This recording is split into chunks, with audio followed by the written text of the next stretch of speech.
अनिष्ठोपि दविष्ठोपि तथा अत्यंतमसन्नपि प्रत्यक्ष इव येनार्थस्तस्मै शब्दात्मने नमः.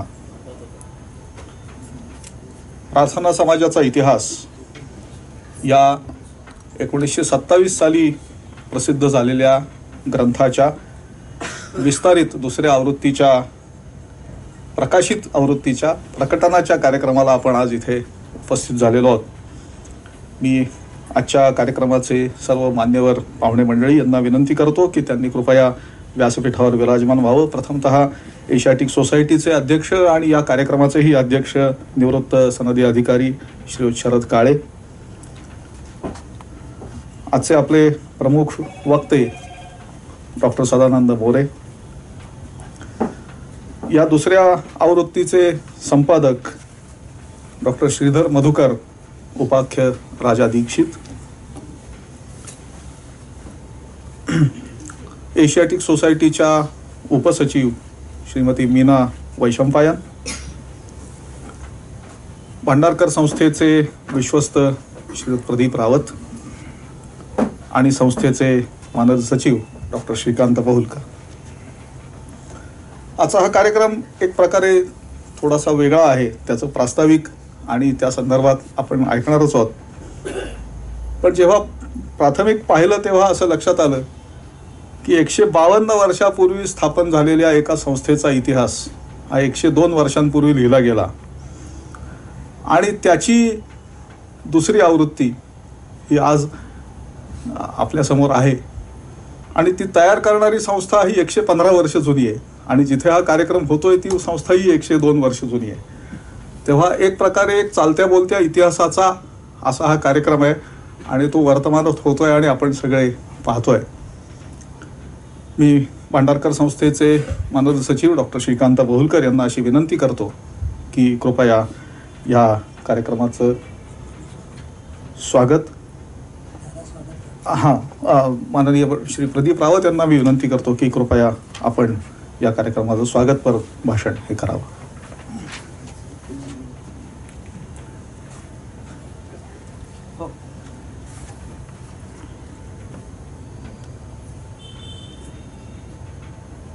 भारताच्या प्रबोधन युगाचं एक महत्त्वाची कडी म्हणून आपण प्रार्थना समाज या चळवळीकडे पाहतो. जसा युरोपचा रेनेसॉन्स म्हणून त्या मानाने लोकांना खूप परिचित आहे की सगळ्या त्या काळातल्या झालेल्या चळवळी त्याच्याकडे साकल्याने बघण्याचा दृष्टिकोन म्हणजे प्रबोधन युग म्हणून म्हणू शकतो. तसंच भारतामध्ये देखील विशेष करून 19व्या शतकाचा उत्तरार्ध आणि 20व्या शतकाचा पूर्वार्ध असा हा आपला प्रबोधन युगाचा कालखंड आहे. आणि त्यातूनच आज जो स्वातंत्र्योत्तर भारताचा जो चेहरा मोहरा आहे हा त्याच्यातून घडला आहे. या विषयातलं इतकं महत्त्वाचं मोलाचं पुस्तकाचं दुसरी आवृत्ती आणि ती देखील त्या चळवळीचा इतिहास अद्ययावत 2018पर्यंत आणून प्राध्यापक राजा दीक्षितांनी एक मोठं काम केलं आहे. आज या समारंभाला उपस्थित असलेले अध्यक्ष माननीय शरद काळे यांचं मी संस्थेच्या वतीने बहुलकरांनी स्वागत करावं असं विनंती करतो.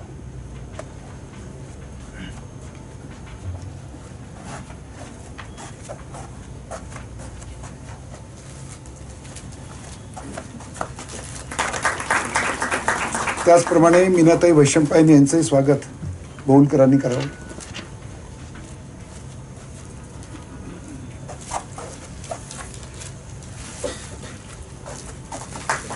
आजच्या कार्यक्रमाचे प्रमुख वक्ते डॉक्टर सदानंद मोरे यांचंही स्वागत करावं.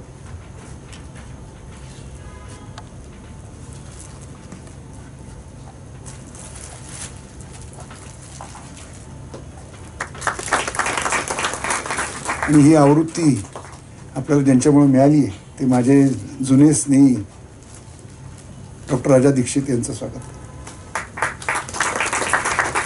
धन्यवाद.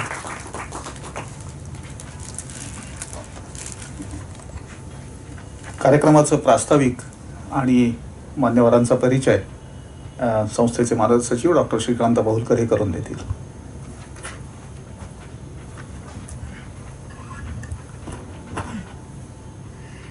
मंचावर उपस्थित असलेले मान्यवर आणि उपस्थित मित्र हो,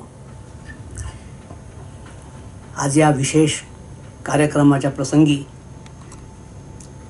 आपणा सर्वांचं स्वागत संस्थेचे विश्वस्त माननीय प्रदीपदादा रावत यांनी केलंच आहे. या कार्यक्रमामध्ये उपस्थित असलेल्या या मान्यवरांचा मी थोडक्यात परिचय करून देणार आहे. एशियाटिक सोसायटीचे अध्यक्ष माननीय शरद काळे हे या कार्यक्रमाचेही अध्यक्ष आहेत आणि त्यांच्या आणि संस्थेच्या उपाध्यक्ष डॉक्टर मीनाताई वैशंपायन यांच्या पुढाकारानं या ग्रंथाचं तर काम पूर्ण झालंच, पण त्या ग्रंथाचं प्रकटन पुण्यामध्ये करावं आणि ते भांडारकर संस्थेमध्ये करावं असं त्यांनी सुचवलं. ही अतिशय आनंदाची गोष्ट आहे. एशियाटिक सोसायटीच्या अभ्यासाच्या ज्या प्रेरणा तशाच प्रेरणा भांडारकर संस्थेच्या निर्मितीच्या पाठीमागे होत्या. ज्या सर रामकृष्ण गोपाल भांडारकरांचं नाव या संस्थेला दिलं ते त्या काळामधले एक अतिशय मोठे विद्वान, साक्षेपी विद्वान, प्राचीन परंपरेनं शिक्षण घेऊन आधुनिक विद्येतही ते प्रवीण. त्यांच्या 80व्या वर्षी त्यांचे विद्यार्थी आणि सहकारी यांनी त्याला भेट दिली, ती संस्था स्थापन करून. भांडारकरांचा व्यासंग जसा विलक्षण तसाच प्रार्थना समाज या संस्थेच्या कामामध्ये त्यांनी जो काही पुढाकार घेतला आणि नेहमीच्या आंग्ल पद्धतीच्या अभ्यासाबरोबरच त्या काळामध्ये असलेली धर्मचिकित्सा, या धर्मचिकित्सेचा त्यांनी एक पाया घातला आणि त्यामुळे एशियाटिक सोसायटी, प्रार्थना समाज आणि भांडारकर संस्था ह्या सगळ्याचा एक संयोग इथे झालेला आहे. ही फार चांगली गोष्ट आहे. माननीय शरद काळे हे गणित आणि संस्कृत या दोन्ही विषयाचे विद्वान. त्या काळामध्ये जी अतिशय प्रतिष्ठित मानली जाणारी जगन्नाथ शंकर शेठ स्कॉलरशिप, तिथपर्यंत ते पोचले. माझी समजूत की त्यांना ती स्कॉलरशिप मिळाली,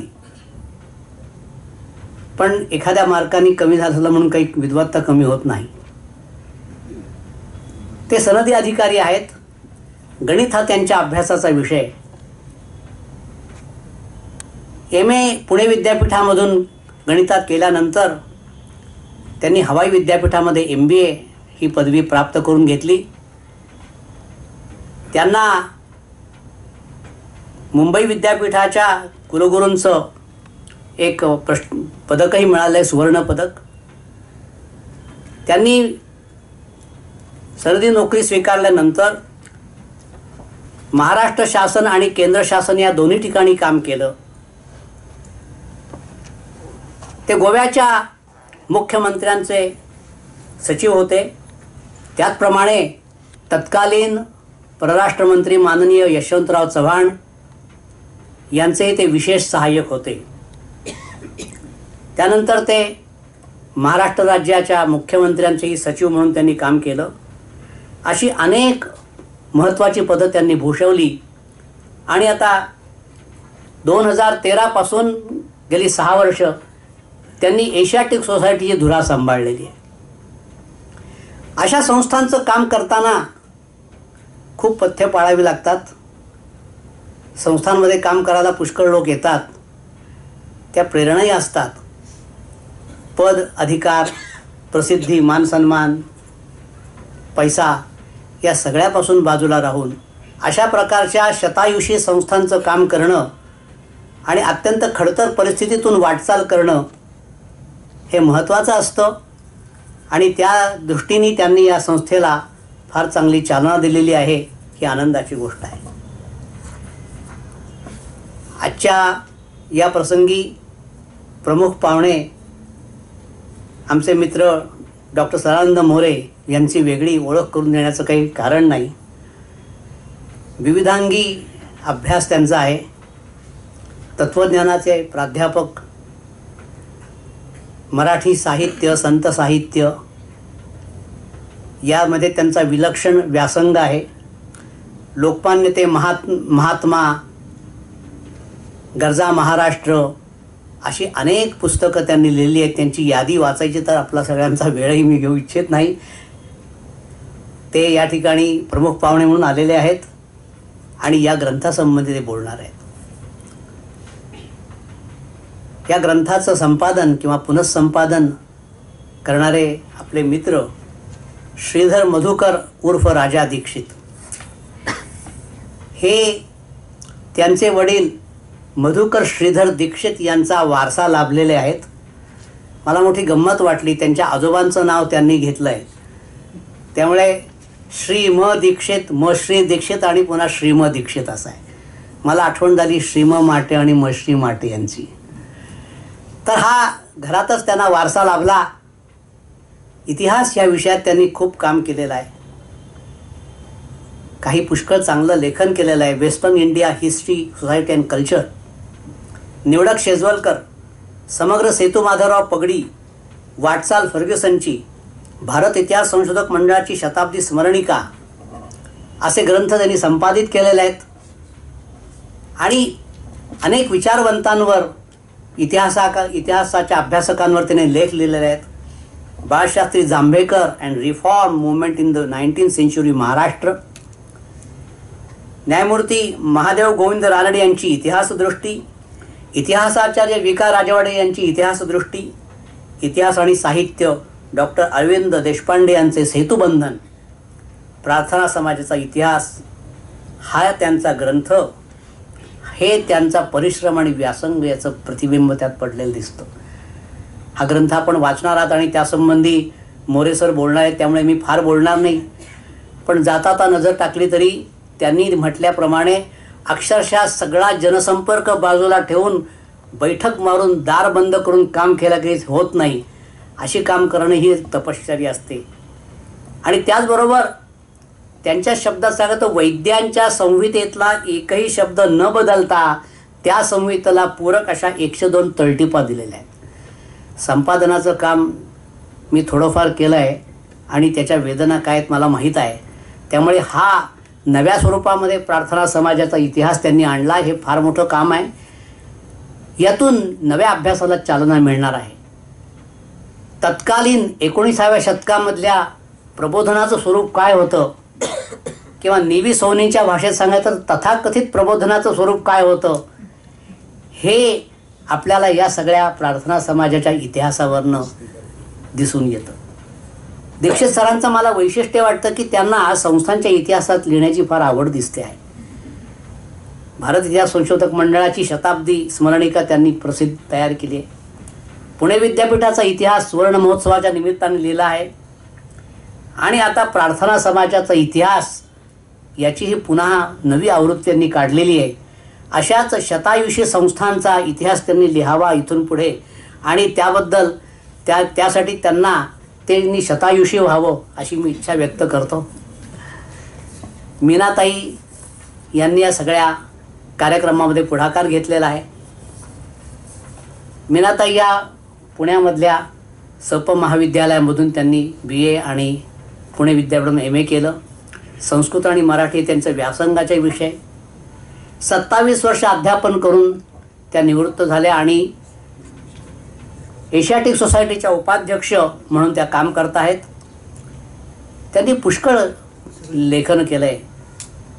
दुर्गा पर्व, ज्ञानकोशकार डॉक्टर केतकर, साहित्यवेध आणि काही साहित्याचा मराठी अनुवाद केला आहे.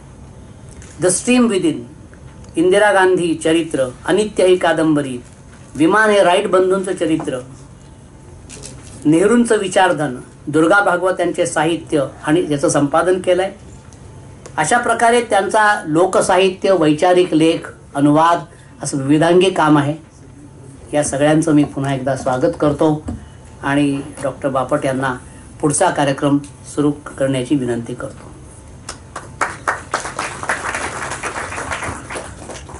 धन्यवाद सर. हा ग्रंथ ज्यांनी पुनःसंपादित केला आहे आणि परिवर्धितही केला आहे ते डॉक्टर राजा दीक्षित सर. त्यांना मी विनंती करतो की त्यांनी या ग्रंथाच्याबद्दल आपल्याला काही सांगावं.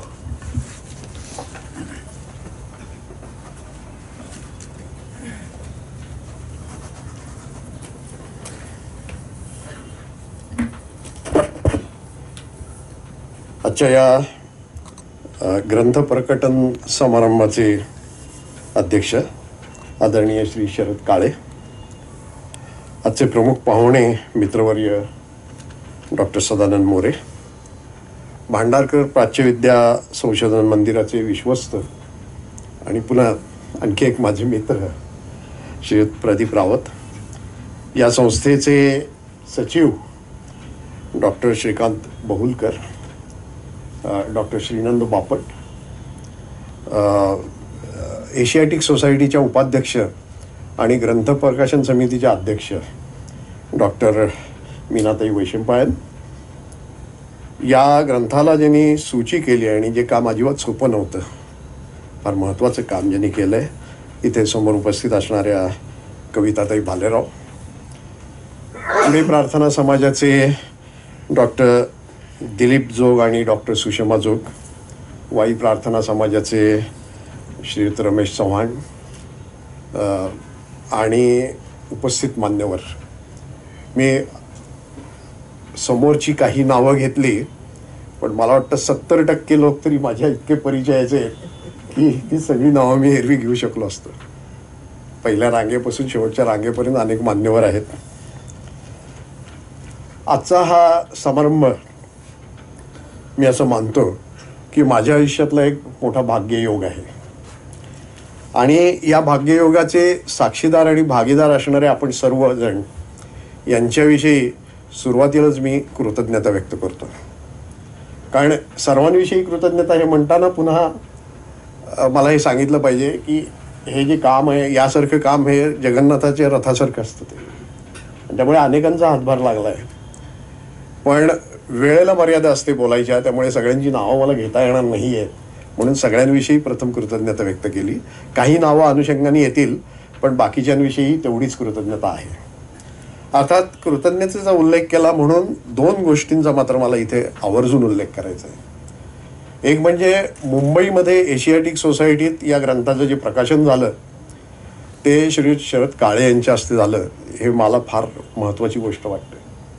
आत्ता डॉक्टर बहुलकर यांनी त्यांचा परिचय करून दिलेला आहे, त्यामुळे अधिक काही बोलायला पाहिजे अशातला भाग नाही. पण सनदी अधिकारी, एक कार्यक्षम सनदी अधिकारी म्हणून तर ते प्रसिद्ध आहेतच, परंतु त्याच्या जोडीला या आणखी 2 गोष्टी ज्या आहेत त्यामुळे मला त्यांच्याविषयी फार आदर वाटतो. एक म्हणजे ते संस्था संवर्धक आहेत आणि दुसरं म्हणजे अतिशय व्यासंगी असे विद्वान आहेत.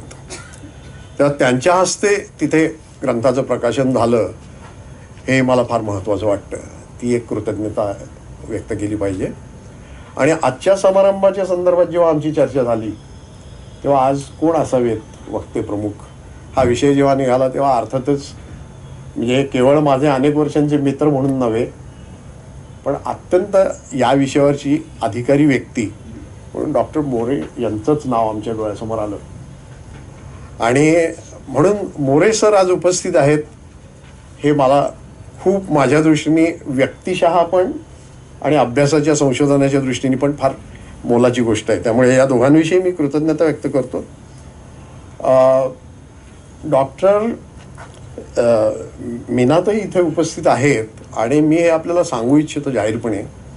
मी म्हटलं तसं सगळे आभार मला मानता येणार नाही तरीसुद्धा की एशियाटिकच्या बाजूने म्हणजे हा अत्यंत सुखद अनुभव मला होता. मी अनेक संपादनं केली अनेक, पण आणि संस्थांसाठी संपादन करणं ही सोपी गोष्ट नाही अजिबात. पण एशियाटिक सोसायटीसाठी संपादन करणं हा आजपर्यंतच्या माझ्या संपादकीय कारकिर्दीतला सर्वात सुखद असा अनुभव आहे. आणि त्या अनुभवाला इथे ज्या 2 व्यक्ती व्यासपीठावर उपस्थित आहेत त्या कारणीभूत आहेत. काळेसाहेबांविषयी बोललो. मीनाताईंनी एशियाटिकच्या बाजूने या पुस्तकाची बाजू इतकी खंबीरपणे सांभाळली आणि जे काही त्यांनी काम केलं आणि त्यांचा आमचा कधी कधी असं पाऊण तास 1-1 तास आमचं फोनवरनं संवाद चालत असे, तर ती मला फार जाहीरपणे त्यांच्याविषयीची ती कृतज्ञता व्यक्त करतो. आणि 3 व्यक्तींचा इथे उल्लेख मला करायचा आहे. सुरुवातीलाच करतो. हे थोडं भावनात्मक होतंय मला कल्पना आहे, पण त्याला ते आवश्यक आहे. त्या 3 व्यक्तीतले 2 व्यक्ती हयातही नाही आहेत. त्यातलं एक म्हणजे माझे गुरु डॉक्टर अरविंद देशपांडे. मगाशी परिचयामध्ये एका त्यांच्यावरच्या लेखाचा मला आश्चर्य वाटलं, कुठनं एवढी सगळी माहिती आपण मिळवलीत. पण डॉक्टर अरविंद देशपांडे यांचे सगळे बौद्धिक संस्कार माझ्यावर आहेत आणि ते थेट या पुस्तकापर्यंत आपल्याला दिसतील. त्यांची आठवण अशा प्रसंगी झाली नाही असं कधीच होत नाही, म्हणून ती पहिली आठवण. दुसरं जे मला उल्लेख करायचा आहे तो म्हणजे प्राध्यापक जवी नाईक. ते एशियाटिकचे विश्वस्त मंडळाचे प्रमुख आहेतच, स्वतः एक उत्तम इतिहासकार आहेत, आमच्या देशपांडे सरांचे ते मित्र. आणि त्यामुळे माझा त्यांचा परिचय जवळजवळ 45 वर्षाचा आहे. आणि अलीकडची काही वर्ष एक आठवडा असा जात नाही की त्यांची मला मेल आली नाही किंवा फोन आला नाही. आमचा संवाद सतत चालू असतो. या पुस्तकाच्या काळात सातत्याने त्यांचं उत्तेजन मला होतं.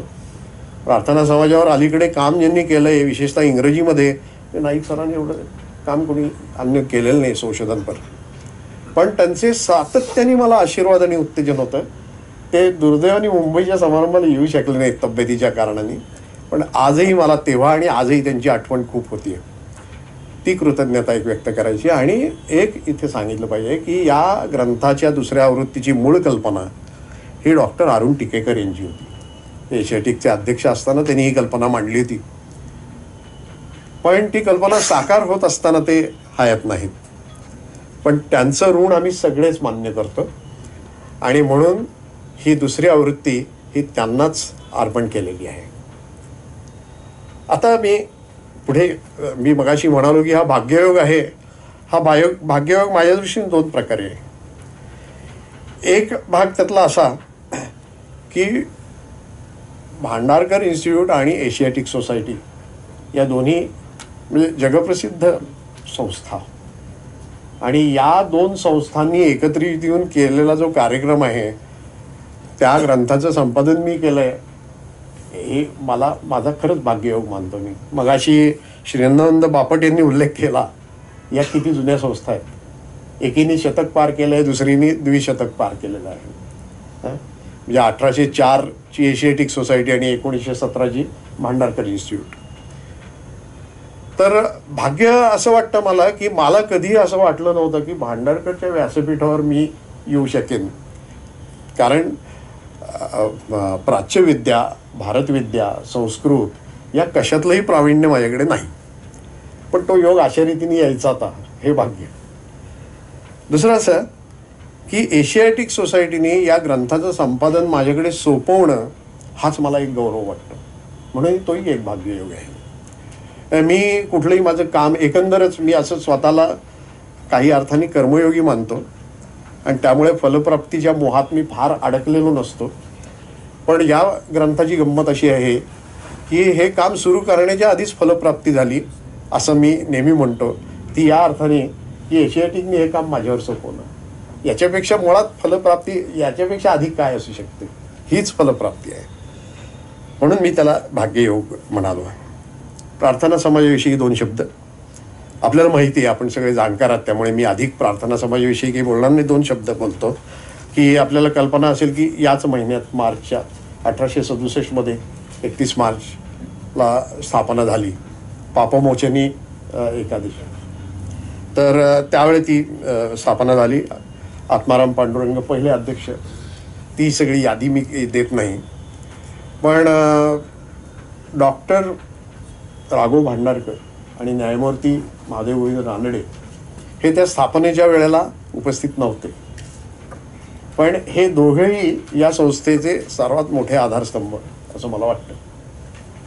आता त्यांचं काम किती मोठं याच्या तपशिलात जायला वेळ नसल्यामुळे मी इथे राणा चव्हाण यांनी केलेलं वर्णन जे आहे त्याचा उल्लेख करतो. राणा चव्हाण यांनी फार मार्मिकपणे असं म्हणून ठेवलेलं आहे की केवळ प्रार्थना समाजाच्याच नव्हे तर सगळ्या मराठीच्या इतिहासामध्ये रानडे भांडारकर हा एक समास होता. आणि ह्या समासाचं महत्त्व सांगताना त्यांनी संत चळवळीतल्या ज्ञानोबा तुकोबा या समासाचा उल्लेख केलेला आहे. मला वाटतं याच्यात सर्व काही ते आलं.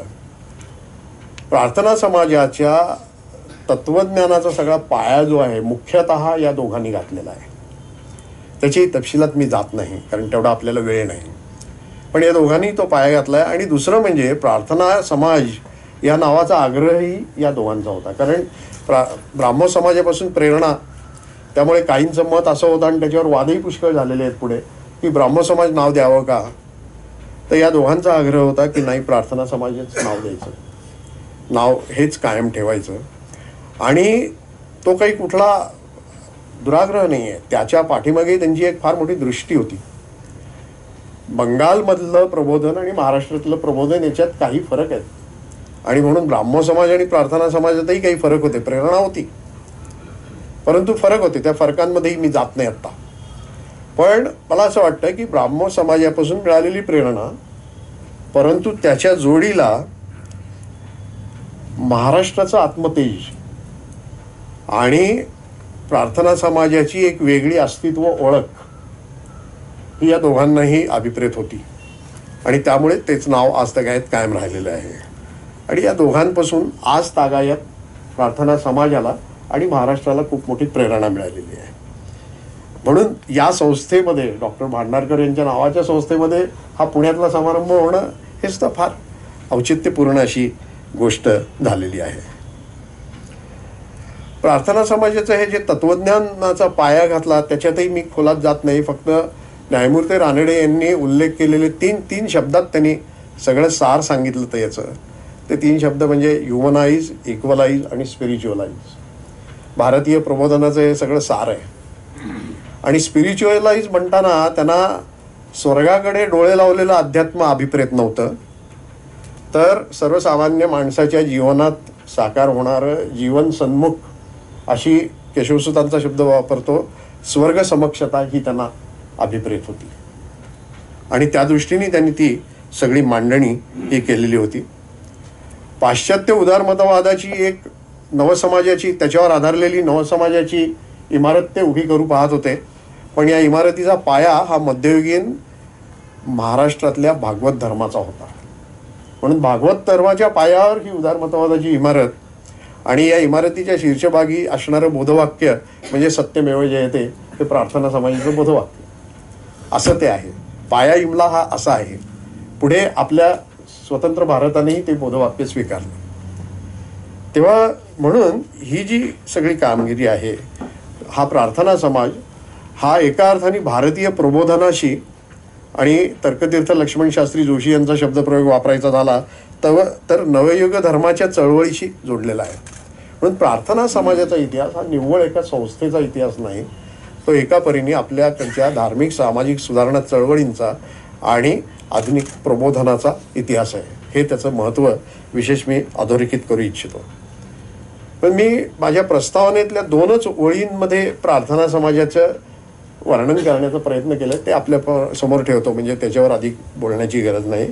त्यात मी असं म्हटलं की प्रार्थना समाज ही निव्वळ संस्था नव्हती, तर एक दिशादर्शक विचार पद्धती होती, मानवतावादी कार्यप्रणाली होती, धर्मसुधारणावादी प्रयोग होती, समाज सुधारणावादी नेमस्त चळवळ होती, सामाजिक सात्विकतेची ध्वजधारिका होती.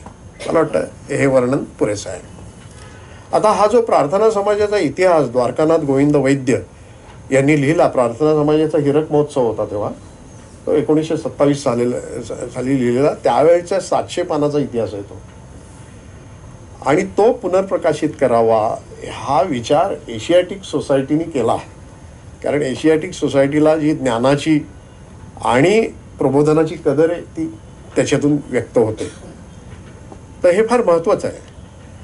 आणि हा जो ग्रंथ आहे आपल्याला कल्पना असेल की मराठी गद्यातला अत्यंत गाजलेला असा ग्रंथ आहे.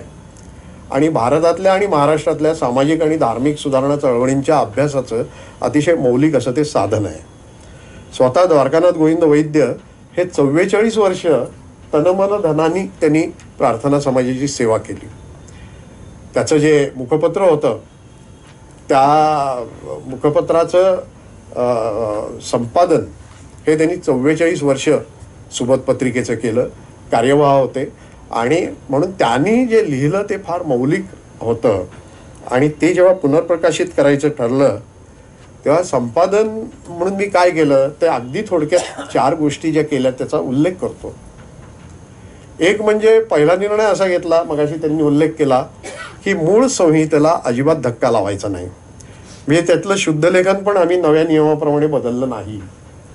याचं कारण त्याचा जो एक हिस्टॉरिकल फील किंवा ऐतिहासिक स्पर्श आहे तो आम्हाला घालवायचा नव्हता. ती जी सगळी जुनी शैली आहे त्यांची ती फार वाचण्याजोगी आहे ती. त्यामुळे संहिता जी आहे मूळची ती तशीच्या तशी कायम ठेवली. पण 27 साली लिहिलेल्या काही गोष्टींचा उलगडा आज होत नाही आणि काही नवीन माहिती उजेडात आलेली आहे. एखाद दुसरी चूक प्रत्येक लेखकाकडनं होत असते.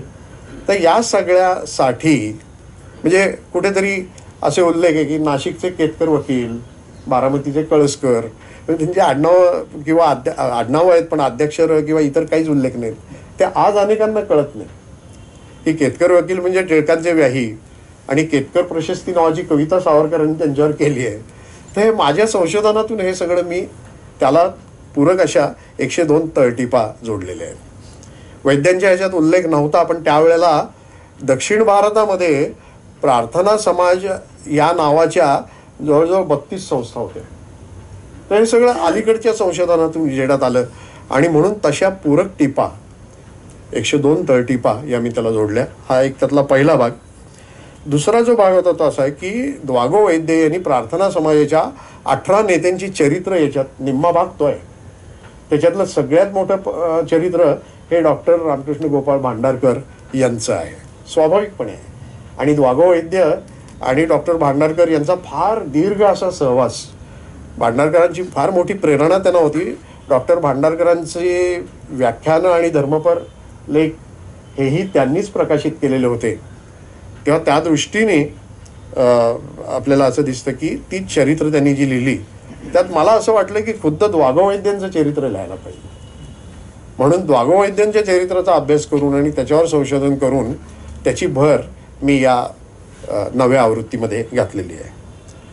तिसरा जो भाग आहे तो असा की 1927 नंतरचा इतिहास. कारण आज अनेकांना असं वाटतं की प्रार्थना समाज संपला, आज अस्तित्वात आहे हे सुद्धा काही लोकांना माहिती नसतं. मुंबईकरांच्या दृष्टीने प्रार्थना समाज हा फक्त आता बसस्टॉप उरलेला आहे. आणि पुण्यामध्ये पासोडे विठोबाचे तिथे आतल्या बाजूला फार सुंदर हरिमंदिराची इमारत आहे पुणे प्रार्थना, हे सुद्धा अनेकांना माहिती नाही. त्याचं काम चाललंय, खूप चांगलं काम चाललंय हेही माहिती नाही. म्हणून 1927 ते 2018 या सभागृहातच 2 डिसेंबर 2018 झालेल्या कार्यक्रमापर्यंत तो इतिहास मी आणून ठेवला. एक साधारण 65 पानं ह्या संशोधनावर आधारित तो इतिहास लिहिला आणि प्रस्तावना लिहिली. तर हे संपादन मी त्याचं जे केलं त्याच्यात या गोष्टी होत्या. आणि अगदी मुखपृष्ठापासून ब्लरपर्यंत सगळ्या गोष्टीत अर्थातच संपादक या नात्याने काही म्हणणं होतं, लक्ष होतं. त्याचं पूर्वीचं जे आहे ते साधं नुसतं अक्षरातलं मुखपृष्ठ होतं. आताचं जे मुख ही जी इमारतीचा फोटो वगैरे त्या पद्धतीने ते आम्ही करून घेतलं. अर्थात याला सगळ्याला एशियाटिकची मान्यता आणि सहकार्य असल्यामुळेच हे शक्य होतं. तसंच अगदी शीर्षक पृष्ठापासून ते सूचीपर्यंत कविताताईंनी त्याच्यासाठी खूप 1600 कार्ड त्यांनी तयार केली. सूची जी आम्ही केली आणि या सूचीचं एक वेगळेपण आपल्याला सांगतो.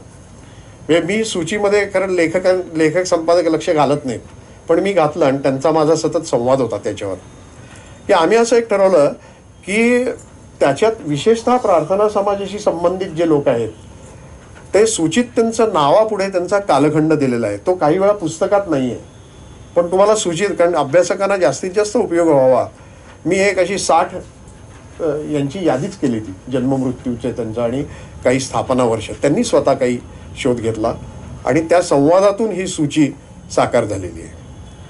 आणि म्हणून हे सगळे आग्रह होते माझे संपादक या नात्याने.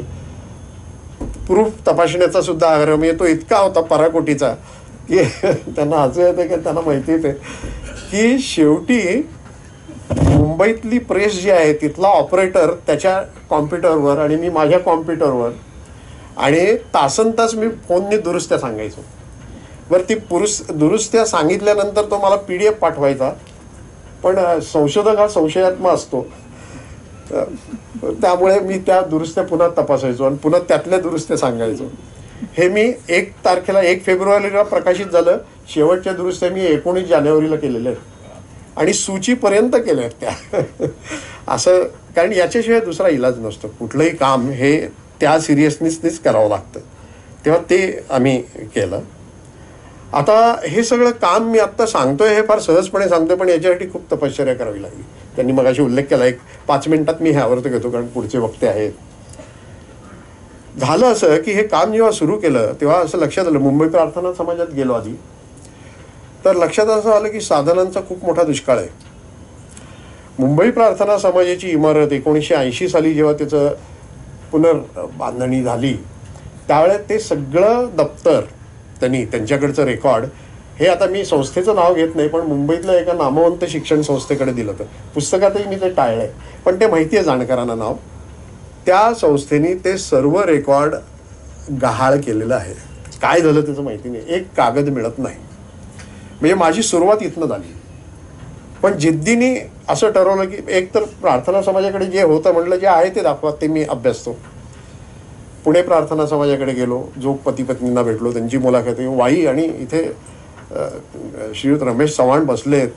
राणा चव्हाणांची ज्ञान लालसा इतकी प्रचंड होती, त्यांनी एवढं जे साधनं जमा केलेली ती मला यांच्याकडे खूप मिळाली. आणि मग मात्र शून्यातून ही जी सुरुवात झाली ते साधनांचा एवढा डोंगर उभा राहिला की त्याचं व्यवस्थापन हाच माझ्यापुढे एक प्रश्न बनला.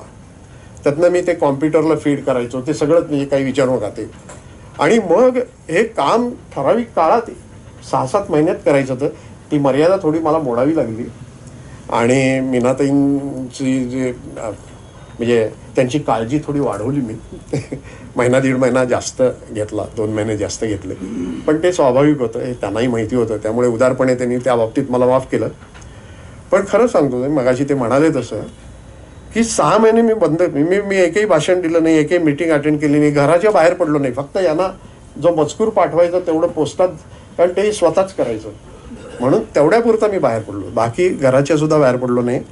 मी माझ्या मनोगतात लिहिलंय, आपण ते सगळं नंतर वाचा, पण मी गमतीने असं लिहिलेलं आहे की मी घड्याळ बंद करून ठेवलं आणि मी या काळात एक कार्यमग्न घरकोंबडा आणि बौद्धिक निशाचर झालो. अक्षरशः रात्री केव्हाही उठायचो. माझ्या बायकोला इतका त्रास झाला, शेवटी ती बिचारी बाहेरच्या हॉलमध्ये डास असलेल्या जागेत झोपायची. कारण मी केव्हाही 1ला उठायचो, 3ला उठायचो, केव्हाही काही रेफरन्सेस बघायचो, किती वेळ लिहित बसायचो, रात्री पहाटे, हे सतत चालू होतं. आणि रात्रीचा तर नियम असा होता की बोटं आणि डोळे जेव्हा थकतील तेव्हाच थांबायचं, तोवर नाही, कारण त्याशिवाय हे काम उभं राहणे शक्य नव्हतं. म्हणजे साधं सांगतो की एक याचे अंक जे सुबोध पत्रिकेचे मिळत नव्हते ते सगळ्या प्रयत्नातून मला 325 अंक मिळवून मी मूळ अंक वाचलेत आणि त्याचे तुम्हाला याच्यात दिसेल. माझ्या एकूण तळटीपांची संख्या सर्व लेखनातल्या ही 465 आहे. याच्यावरनं कल्पना करा कितीतरी मूळ साधनं आहेत. कामगार हे मराठीतलं पहिलं जे वृत्तपत्र केळकरांनी, सदाशिवराव केळकरांचं प्रार्थना समाज, त्याचे 1992चे पहिल्या वर्षाचे अंक वाचले. सत्येंद्रनाथ टागोरांचं सातारला प्रार्थना समाजातलं 1895चं चव्हाणांकडनं मला ते भाषण मिळालं, ते भाषण मराठीत छापलेलं आहे. म्हणजे असे सगळे. आणि दुसरं, काही वेळा साधनं तुमच्याकडे चालत येतात, तुम्ही तळमळीने काम करायची फक्त गरज असते. या समाजाचे एक नेते होते बलभीमराव केसकर, यांची 1935 आणि 38 मधली 500 फुलस्केप हस्तलिखित अशी 2 बाडं आहेत. कुणीही वापरलेली नाहीत, कुणीही वाचलेली नाहीत. त्यांच्या कुटुंबातल्या लोकांनी ती जतन केली, हे खरोखर त्यांचे महाराष्ट्रावर उपकार आहेत. ती बाडं माझ्याकडे चालत आली आणि हे त्या केसकर कुटुंबियांचं औदार्य आणि मुख्यतः हे जे आहे, शैला मुकुंद यांचं नाव आपल्याला पुण्यात माहिती असेल. शैला मुकुंद आठवले त्या निवेदिका म्हणून प्रसिद्ध आहेत, पण त्या फार चांगल्या अभ्यासकही आहेत. त्यांच्यामुळे हे प्राप्त झालं. तेव्हा अशा सगळ्या साधनांच्या साह्याने हे जे काम केलं, ते काम केल्यानंतर म्हणजे अजूनही माझ्या तब्येतीवर त्याचे परिणाम झालेले आहेत. तर मी गमतीने मर्ढेकरांचा शब्दप्रयोग वापरून असं म्हणतो, ते त्यांनी म्हटलंय ना, पंक्चरलेली रात्र दिव्यांनी इथे पंपतो कुणी काळो. तर माझं शरीर अक्षरशः पंक्चरलेलं आहे असं मी गमतीने म्हणतो. पण हरकत नाही, ते जागेवर येत असतं. पण ही तपश्चर्या जी आहे ती मी खऱ्या अर्थाने एन्जॉय केली. निवृत्तीनंतरची प्रवृत्ती ही अशी कामाला आली. आता याच्यात एक उल्लेख फक्त करतो की इतिहासकारांना वृक्षपणे लिहायची फार सवय असते. आणि मी असं मानतो की इतिहासात पोचायचं असेल तर शैली पण फार महत्त्वाची असते. म्हणजे ती संशोधनाचीही शैली आणि लेखनाचीही शैली. आणि म्हणून त्या शैलीचा मला वेगळा विचार करावा लागत नाही, पण ती शैली ही सुद्धा आपण नंतर बघू शकाल. काय झालं की वैद्यांचं लेखन आणि माझं लेखन, त्यामुळे मी असं केलं की जिथे रूळ बदलतो, त्यांचं लेखन संपल्यावर वैद्य चरित्र जिथे आलं, त्या चरित्राची शैली मी शक्य तेवढी वैद्यांच्या शैलीत ते चरित्र लिहिलं. त्याच्यानंतर पुढचा अध्याय म्हणून जे पुढचा इतिहास लिहिला, त्यात थोडी वैद्यांची शैली आणि जास्त दीक्षितांची शैली आली. आणि प्रस्तावना ही पूर्णपणे माझ्या शैलीत आहे असं तुम्हाला आढळेल. ह्या ग्रंथ जो आहे, याच्यात प्रार्थना समाजाचा गौरव जरी असला तरी हा काही गुणगान ग्रंथ नसतो, कारण हा इतिहास ग्रंथ आहे. म्हणून आवश्यक तिथे चिकित्साही केलेली आहे, ती आपण नंतर वाचू शकाल. प्रस्तावनेत ती अधिक प्रमाणात आहे. आणि दुसरा भाग असा की एकंदर हे सगळं काम करत असताना प्रार्थना समाजाचा जो भागवत धर्मी अंतस्वर आहे, तो माझ्या मनाच्या गाभाऱ्यामध्ये इतका भरून उरलेला होता की मी जे जे लिहिलंय यात, त्याची सुरुवात आणि शेवट किंवा सुरुवात किंवा शेवट ही संतवचनांनीच झालेली आहे. विशेषतः प्रस्तावनेची जी सुरुवात आहे ती अवघे देखे जन ब्रह्मरूप हा तुकोबांचा अभंग आणि त्याच्यावरचं न्यायमूर्ती रानड्यांचं संबंध निरूपण आहे, त्याच्यानी सुरुवात केली आहे. कारण त्या निरूपणात त्यांनी अवघे देखे जन ब्रह्मरूप आणि ज्ञानेश्वरांचं पसायदान हे एकत्र आणलेलं आहे. तर असं आपल्याला ते शैलीच्या अंगाने गोष्टी दिसतील. आणि साहित्यिक त्यातल्या बारीक बारीक गोष्टी आहेत त्या आपण नंतर बघा. पण एक दोन फक्त उदाहरणं देतो की बंगालमधला ब्राह्मण समाज, त्याची 3 शकलं झालेली होती. आणि बंगाल त्रिभुज प्रदेश असलेला प्रांत म्हणून मी ती जी 3 शकलं आहेत त्याच्यावरनं ब्राह्मण समाजाबद्दल लिहिताना मी त्रिभुज ब्राह्मण समाज म्हटलं. किंवा गळे चिटणीसांनी इंग्रजीमध्ये 2 पुस्तकं, एक इतिहास पण लिहिला होता पण तो गायब झाला, तर म्हणून त्याच्याबद्दल लिहिताना प्रार्थना समाजाची विश्राब्द शारदा असं म्हटलेलं आहे. प्रार्थना समाजाची सेवा अनेक घराण्यांनी केलेली आहे. आत्माराम पांडुरंगांचं घराणं, तरखडकर घराणं, भांडारकर घराणं, ते अगदी अलीकडची नगरकर घराणं, चव्हाण घराणं, इथपर्यंत आपल्याला वाईचं आणखी बाबर घराणं आहे, खूप आहे, जोग घराणं आहे. तर त्या सगळ्याला मी सेवापरायण घराणेशाही असं म्हटलेलं आहे. ते असे त्यातले बारकावे आपल्या नंतर लक्षात येतील शैलीचे. तर प्रयत्न असा केलेला आहे की हे वाचनीय पण व्हावं, साहित्यिक शैली असावी, पण अलंकारिक नव्हे साहित्यिक म्हणजे. तर असा हा प्रयत्न आहे. तो प्रयत्न आपण जरूर पाहावा आणि त्याची योग्य ती चिकित्सा पण आपण अवश्य करावी असं मला वाटतं. मी माझ्या संबंध प्राध्यापकीय कारकिर्दीत असं मानत आलो की अध्यापन असो किंवा संशोधन असो, प्रत्येक शिक्षकाला एक दुहेरी बांधिलकी असली पाहिजे. सोशल कमिटमेंट ती कॉलेजपासूनची आहे, आमचे मित्र सांगतील तुम्हाला, त्यांची आहे, आमची आहे. फक्त मी पुढे राजकारणात नाही गेलो, पण सामाजिक बांधिलकी आणि अभ्यासाची बांधिलकी, अकॅडमिक कमिटमेंट आणि सोशल कमिटमेंट, या कामामध्ये या दोन्ही प्रकारच्या बांधिलकीचा प्रत्यय हा आपल्याला येऊ शकेल असं मला वाटतं. आणि एकंदर संशोधकांनी तयारी जी ठेवावी लागते त्याच्यासाठी मी एवढंच म्हणेन, रामदासांचं एक वचन मला आठवतं की करा या वस्तूची प्राप्ती साधक साधने करीती, परी ती वस्तूचं आहुती साधकाची मागे. तेव्हा अशा प्रकारची आहुती म्हणजे काय अगदी मृत्यू नाही, पण अशाच प्रकारची तयारी ठेवून हे काम करावं लागतं. आणि त्याचा अनुभव मला या कामामध्ये आला, याचा आनंद वाटतो. हे सगळं बोलताना मी होता, कारण संपादक या नात्याने मी बोलतोय, पण हा मी बाजूला ठेवून मी असं म्हणेन की खरं सांगायचं तर माझी भूमिका मी तो हमाल भारवाही ही आहे. याचं कारण, याचं सगळं मूळ श्रेय जे आहे ते अर्थातच द्वारकानाथ गोविंद वैद्य यांचं आहे. आणि म्हणून त्यांना मी आदरांजली अर्पण करतो.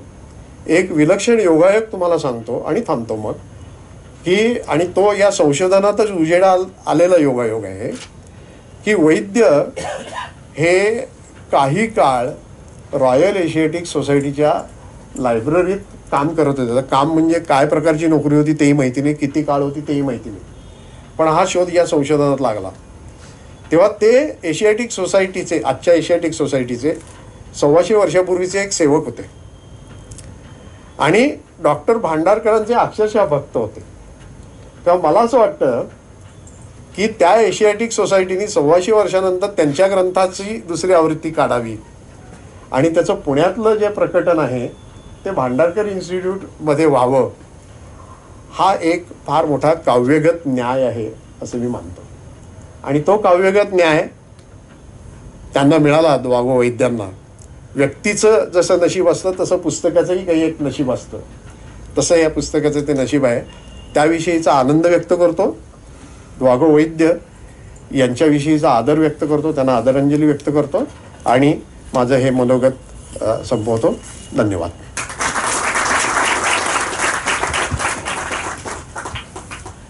मित्रहो,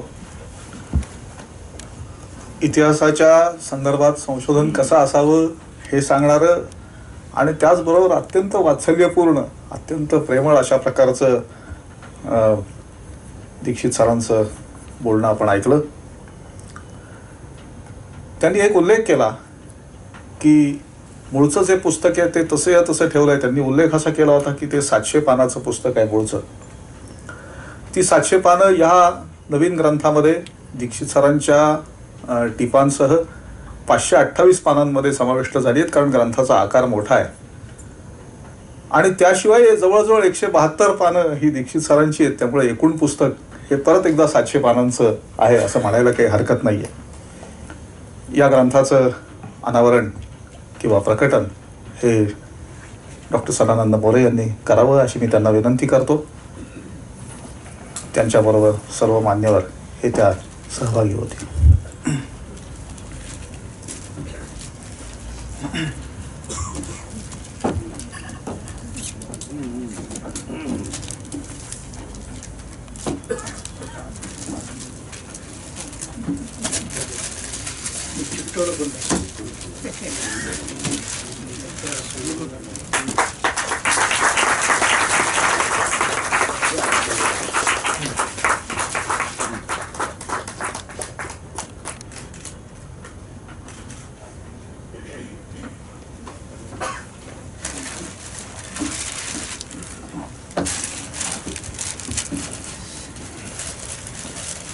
मी डॉक्टर सदानंद मोरे यांना विनंती करतो की त्यांनी आपलं मनोगत व्यक्त करावं.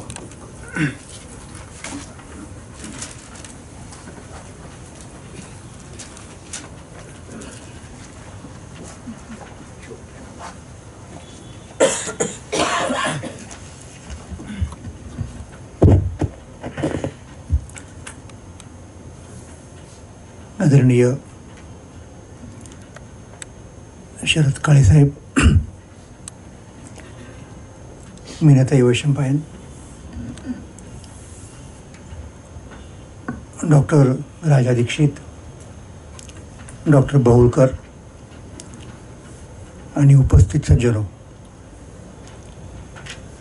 प्रार्थना समाजाचा इतिहास या द्वारकानाथ गोविंद वैद्य यांनी लिहिलेल्या 1927 साली आणि डॉक्टर राजा दीक्षित यांनी सुधारून संपादन केलेल्या दुसऱ्या आवृत्तीचं प्रकाशन झालं असं मी काळेसाहेबांच्या अनुमतीने जाहीर करतो. कारण या प्रकाशनामध्ये एशियाटिक सोसायटीचा फार मोठा वाटा आहे आणि हे मला सांगायला पाहिजे आपल्याला की काळेसाहेबांनी अशा अनेक प्रकारच्या प्रकल्पांना मदत केलेली आहे, ज्यात माझ्या लोकमान्य ते महात्मा या पुस्तकाच्या इंग्रजी अनुवादाचा सुद्धा समावेश आहे. त्यामुळं अशी पारख असलेले लोक समाजामध्ये आहेत म्हणून समाज काही बऱ्या दिशेने चालतो असं म्हणायला काही हरकत नाही. तर त्याबद्दल त्यांना धन्यवाद देतो पहिल्यांदा. आणि राजा दीक्षित यांनी जे काम केलेलं आहे, ज्याला आपण अलीकडच्या काळातील संपादनाचा एक जणू काही मानदंडच त्यांनी उभा केला आहे असं आपण म्हणू शकतो, त्याबद्दल मित्र म्हणून त्यांचं अभिनंदन करतो, समकालीन अभ्यासक म्हणून त्यांचं अभिनंदन करतो. खूप बोलण्यासारखं आहे पुस्तकावरती. खरं तर प्रार्थना समाजावरती हे पुस्तक केंद्रस्थानी ठेवून एखादा सेमिनारसुद्धा घेता येण्यासारखं आहे. म्हणजे याच्यात कदाचित पुस्तकात नसलेल्यासुद्धा काही गोष्टी आपल्याला समजू शकतील. तर वैद्यांचं मूळचं पुस्तक अर्थातच चांगलं आहे आणि त्याचं संपादन करताना दीक्षितांनी त्याला लिहिलेल्या टिपा आणि नंतर वैद्यांच्या पुस्तकानंतर जे काही घडलं, समाजाची जी वाटचाल झाली, याच्यात स्वतः वैद्यांचाही समावेश होता, त्या सगळ्याचा परामर्श घेणारं राजा दीक्षित यांचं स्वतंत्र लिखाण अशा प्रकारे या पुस्तकाचं स्वरूप आहे. तर त्याबद्दल त्यांचं अभिनंदन. आणि या पुस्तकावरती बोलायला मला संधी दिली त्याहीबद्दल मी सोसायटीचे आणि दीक्षितांचे आभार मानतो. आणि भांडारकरमध्ये हा कार्यक्रम होणं याचं औचित्य म्हणजे आपण योगायोग म्हणतो, पण योगायोगातसुद्धा औचित्य असतं हे आपल्या लक्षात येत नाही. हे औचित्य आहे, सगळ्या अर्थाने औचित्य आहे. आता व्यक्तिशः माझ्याबद्दल सांगायचं म्हणजे मी थोडक्यातच बोलण्याचा प्रयत्न करणार आहे की मी प्रार्थना समाजातल्या बहुतेक लोकांचा माझा परिचय फार लवकर झाला, म्हणजे नको तेवढा लवकर झाला.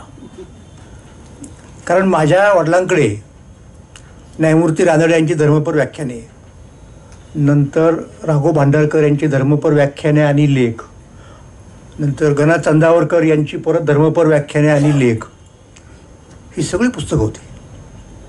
आणि त्यात परत 71 साली विठ्ठलरामजी शिंदेंच्या मंगुळकरांनी काढलेल्या आवृत्तीचा समावेश झाला. मग त्याच्यात राहता राहिले विठ्ठलरामजी शिंदे, ते मंगुळकरांनी काढलेले शिंदेंचं. राहता राहिले कमीत कमी 2 जण, एक म्हणजे वामन आबाजी मोडक. तर वामन आबाजी मोडकांचं पुस्तक म्हणजे धर्मपर व्याख्यान दिले की ठरलेलं होतं जवळजवळ हे सगळ्या गोष्टींचं टायटल. ते नंतर मला विद्यापीठाच्या लायब्ररीमध्ये वाचायला मिळालं, लोकमान्य महात्मा लिहिताना. आणि द्वारकानाथ गोविंद वैद्य यांचेही धर्मपर लेख प्रसिद्ध आहेत. तर त्यातल्या बऱ्याचशा गोष्टींचं वाचन सुदैवानं मला इतक्या लहानपणी म्हणजे प्राथमिक शाळेमध्ये असतानाच झालं. आणि त्याचं एक कारण म्हणजे असं की माझ्या वडिलांना प्रार्थना समाजाने, अर्थात ते परंपरेनेच वारकरी असल्यामुळं आणि प्रार्थना समाजाने वारकरी संप्रदायाची जी जवळीक साधली त्याच्यात त्यांना जास्त इंटरेस्ट होता, म्हणून त्यांनी ते ग्रंथ जमा केले. आणि मग आम्ही काय करायचो हे तुम्हाला सांगतो मी. म्हणजे मी वडिलांची चर्चाच करायचो या विषयावरती की रानडे, भांडारकर इत्यादी लोकांनी लावलेले अभंगांचे अर्थ, मग वारकरी संप्रदायातले कीर्तनकार वगैरे ज्या प्रकारचा अर्थ लावतात, जोग महाराजांची सार्थकथा त्यावेळेला प्रसिद्ध होती, त्याच्यात लावलेला अर्थ. आणि विशेष म्हणजे स्वतः प्रार्थना समाजाच्या लोकांनी पुण्यामध्ये तुकाराम चर्चा मंडळ स्थापन केलं होतं, ज्याचे अध्वर्यू खुद्द भांडारकर होते. आठवड्यातून 1 दिवस हरिमंदिरामध्ये म्हणजे प्रार्थना समाजाच्या त्याचा उल्लेख केला दीक्षितांनी मगाशी, त्याच्यामध्ये ते जमायचे आणि ऑफिशियली एक एक अभंग वाचून त्याच्या अर्थाची चर्चा करायचे, मग त्याची नोंद करायचे, प्रोसिडिंग्स लिहिलं जायचं त्याच्यामध्ये. आणि मग जर समजा कोणाला एखादा अर्थ मान्य नसेल तर त्याच्या मतभेदाची नोंद ठेवायचे. आणि अशी जवळजवळ त्यांनी 1800 अभंग जवळजवळ चर्चिले, त्यांचा अर्थ लावला. म्हणजे ॲज गुड ॲज निम्मी तुकाराम गाथा म्हटलं, निम्म्यापेक्षा कमी अर्थात तुकाराम गाथा म्हटलं पाहिजे. तर त्यातले 2 खंड प्रार्थना समाजानेच प्रकाशित केले, तर तेही आमच्याकडे होते. मग त्याचं मी साहित्य अकादमीच्या वतीनं दिलीप दोंडग्यांच्याकडनं ते परत पुनर्मुद्रण करून घेतलं आत्तामधले काही वर्षांच्या पूर्वी. तर ते वाचायचे आणि सांप्रदायिक पद्धतीने काय असा तुलनात्मक आमचा अभ्यास त्यावेळेला चालायचा, त्याचा मला खूप फायदा झाला. आणि यांचा एक काय दृष्टिकोन आहे म्हणजे वारकरी संप्रदायाची मंडळी ज्या पद्धतीने अर्थ लावायची कीर्तनामध्ये म्हणा, किंवा जोग महाराजांनी लावलेला तो अर्थ, किंवा आमच्या बाबाजी परांजपेंनी लावलेल्या काही अभंगांचा अर्थ, ते अर्थ आणि या आधुनिकांचा अर्थ यामध्ये कसा फरक पडतो हे सगळं समजावून घेण्याचा प्रयत्न त्यावेळेला मी केला आणि त्याच्यामध्ये मला प्रार्थना समाजाचं खूप जवळून दर्शन झालं. नंतर मी जेव्हा तुकाराम दर्शन हे पुस्तक लिहिलं तेव्हा 19व्या शतकाचा तो मुद्दा आलाच की त्या 19व्या शतकामधल्या प्रबोधनावर तुकोबांची छाया होती, हा माझा मुख्य त्यातला सिद्धांत होता. आणि तो सिद्ध करण्यासाठी सगळ्यात महत्त्वाचं प्रमाण म्हणजे खुद्द प्रार्थना समाज. प्रार्थना समाजाने तुकोबांना आपला फ्रेंड, फिलॉसॉफर अँड गाईड असं मानलं, म्हणून तो फार महत्त्वाचा मुद्दा होता प्रार्थना. पण दुर्दैवानं परत तुम्हाला एक गोष्ट सांगतो की वारकरी संप्रदायाच्या लोकांना प्रार्थना समाजाबद्दल ओकिठ्ठो माहीत नाही. ही वस्तुस्थिती आहे. म्हणजे चांगल्या लोकांना, सर्वसामान्य वारकऱ्याला सोडाच. त्यामुळे ही एवढी मोठी परंपरा आपल्यामध्ये झाली, उठ गेली, शेजारी अस्तित्वामध्ये होती, परंतु तिची दखल जवळच्या लोकांना सुद्धा घेता आली नाही. पण सुदैवानं प्रार्थना समाजाच्या लोकांनी तुकोबांच्याकडं आणि एकूणच भागवत धर्माकडे एक वेगळ्या दृष्टिकोनातून पाहिलं आणि कालोचित अशा प्रकारचा अन्वयार्थ या सगळ्या परंपरेचा लावला. या संदर्भात मी असं म्हणेन की त्यांचे वारकरी संप्रदायावर सुद्धा ऋण आहेत. हा मला या ठिकाणचा एक मुद्दा आपणाला सांगायला पाहिजे. आणि मग प्रार्थना समाजातला एक महत्त्वाचा मुद्दा आता दीक्षितांच्या बोलण्यातनं आला की ही जी घराणेशाही त्यांच्यामध्ये नांदली ती मला फार महत्त्वाची वाटते. म्हणजे त्यावेळेला सामाजिक दृष्टिकोनातून ज्यांना एलिट म्हणता येईल अशा प्रकारची घराणी होती निश्चितपणे. पण त्यांनी 2-2, 3-3, प्रसंगी 4-4 पिढ्या हे चालू ठेवलेलं आहे. त्यामुळं मला असं म्हणावं वाटतं की अगदी बी टी रणदेवांच्यापासून किरण नगरकरांच्यापर्यंत आजच्या काळातली जी माणसं मोठी तुम्ही समजता त्यातल्या अनेकांना प्रार्थना समाजाची बॅकग्राऊंड आहे. मग आपल्याला महाराष्ट्राचा इतिहास जर लिहायचा झाला ना तर प्रार्थना समाजाची कुटुंब असा एक स्वतंत्र प्रकल्प करावा लागेल. आणि जी कुठे कुठे अस्तित्वात आहेत त्यांच्याकडे चुकून माकून काही शिल्लक असलं नसलं तरी निदान आठवणींच्या रूपानं वडिलांच्या, आजोबांच्या वगैरे वगैरे वगैरे. त्यातलं अतिशय उत्तम उदाहरण मी तुम्हाला सांगतो. म्हणजे चिंतामण नारायण भट हे न्यायमूर्ती रानडे यांचे उजवे हात, फार मोठा माणूस. ते वारले, लवकर वारले खरं तर. त्याच्यामुळे न्यायमूर्तींना फार दुःख झालं. त्या संदर्भात त्यांनी एक मला वाटतं प्रवचन किंवा कीर्तनही केलेलं आहे भटांच्या स्मृतीच्या निमित्ताने. तर त्यांचे चिरंजीव प्रार्थना समाजाचे आणि त्यांचे चिरंजीव म्हणजे त्यांचे हे नातू मुळातले मधुकर गोविंद भट हे भारतातल्या इलेक्ट्रॉनिक व्यवसायातले जनक, ज्यांच्यावरती आत्ता दत्त प्रसाद दाभोळकरांनी एक लेख लिहिला होता साधनेमध्ये. हा फार मोठा मनुष्य होता आणि प्रचंड तुकोबांचा प्रेमी असलेला आणि अतिशय रॅशनलिस्ट विचारसरणीचा. तर असे लोक होते. सिरूरांचा उल्लेख केला, उर्मिला सिरूर या मराठीमधल्या प्रसिद्ध लेखिका, त्या प्रार्थना समाजाच्या घराण्याचे संबंध असणारे हे लोक आहेत सगळे. त्यामुळं आधुनिक भारताच्या, आधुनिक महाराष्ट्राच्या जडणघडणीमध्ये या लोकांचा फार मोठा वाटा आहे. मग शैक्षणिक काम असेल, सामाजिक काम असेल, धार्मिक तर असेलच, सांस्कृतिक काही गोष्टी असतील, या सगळ्या आपण समजून घेतल्या पाहिजेत. आणि ही प्रेरणा या लोकांना व्यक्तिशः कुठनं मिळाली तर तो प्रार्थना समाजाचा अजेंडाच होता जवळजवळ. या पद्धतीने म्हणजे प्रार्थना समाज हा फक्त प्रार्थना करण्यापुरता एकत्र येणाऱ्या लोकांचा समूह असा नव्हता. असे अनेक समूह आपल्याकडे असतात, पण त्यांना त्याच्या बाहेर जाऊन आपण काही केलं पाहिजे याची जाणीव नसते. तसं या समाजाचं कधीच नव्हतं. त्यांच्या डोळ्यापुढे संपूर्ण समाज होता. अर्थात त्यांची एक काही पद्धत होती आणि त्याच्यामुळं महाराष्ट्रामध्ये बऱ्याच लोकांच्या मनात त्यांच्याबद्दल काही गैरसमजही झाले. आणि त्या गैरसमजाचं एक मुख्य कारण असतं की कम्युनिकेशन गॅप. हे मला मुद्दाम सांगायला पाहिजे. आणि हे जाणवलं कोणाला सगळ्यात प्रकर्षानं पहिल्यांदा, आणि ज्याचा त्यांनी स्पष्टपणे उच्चार केला तर विठ्ठलरामजी शिंदे यांना हे जाणवलं. कारण शिंद्यांचा दोन्ही समाजांशी संबंध होता. म्हणून सत्यशोधक समाज आणि प्रार्थना समाज म्हणजे एक बहुजन समाजाचा समाज होता, पंथ होता, आणि एक अभिजनांचा पंथ होता. तर ब्राह्मो समाजावरती, प्रार्थना समाजावरती ज्योतिरावांनी खूप टीका केलेली आहे त्या काळामध्ये.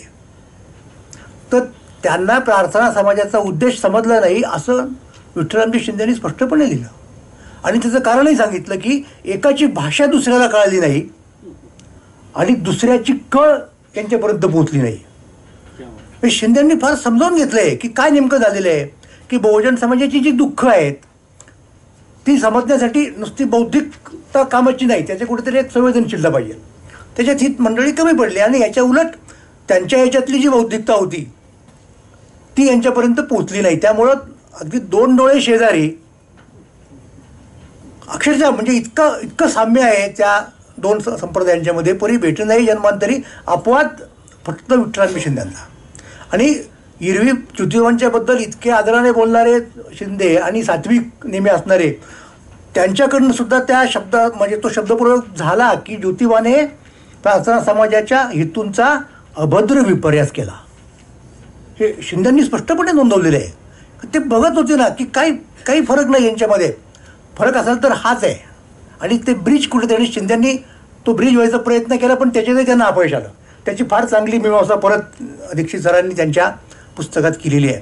तर अशा अनेक गोष्टी आपल्याला प्रार्थना समाजाच्या निमित्ताने सांगता येतील, सांगावा लागतील. आणि दीक्षितांनी जे काम सुरू केलं असं म्हणेन मी, हे पुढं न्यायला पाहिजे पुढच्या पिढीनं किंवा आत्ता जे तरुण संशोधक वगैरे मंडळी असतील. आणि खरं तर मला एक कळत नाही की तरुण संशोधकांनी जुन्या काळात वावरायला काही हरकत नाही, त्याच्यामुळे ते काही म्हातारे होत नाहीत. हे लक्षात घ्या. म्हणजे मला असं आठवतं की एकदा मी टिकेकर आणि आमचा राजा ओरा पॉलिटिकल सायन्सचे इथले प्राध्यापक, आम्ही तिघंजणं हे 19व्या शतकात रमणारी माणसं होतो. दीक्षित पण असतच. पण आम्ही तिघं एकदा चहा प्यायला गेलो होतो पुणे विद्यापीठाच्या कॅन्टीनमध्ये. त्यावेळेला मी गमतीनं म्हटलं की मला जर कुणी वय विचारलं तर मी माझं स्वतःचं चालू वय प्लस 100 वर्षाचं सांगतो. म्हणजे मी जर 45 वर्षाचा असेल तर मी 145 सांगतो. याचं कारण असं की 100 वर्ष मी 19व्या शतकाची माझीच गृहीत धरतो. आणि मी तुम्हाला सांगतो की त्याच्यामुळे माझ्यावर काहीही विपरीत परिणाम झालेला नाही. म्हणजे त्यामुळं माझ्या कुठल्याही आधुनिक गोष्टींमधलं स्वारस्य कमी झालं किंवा काय असं अजिबात नाही आहे.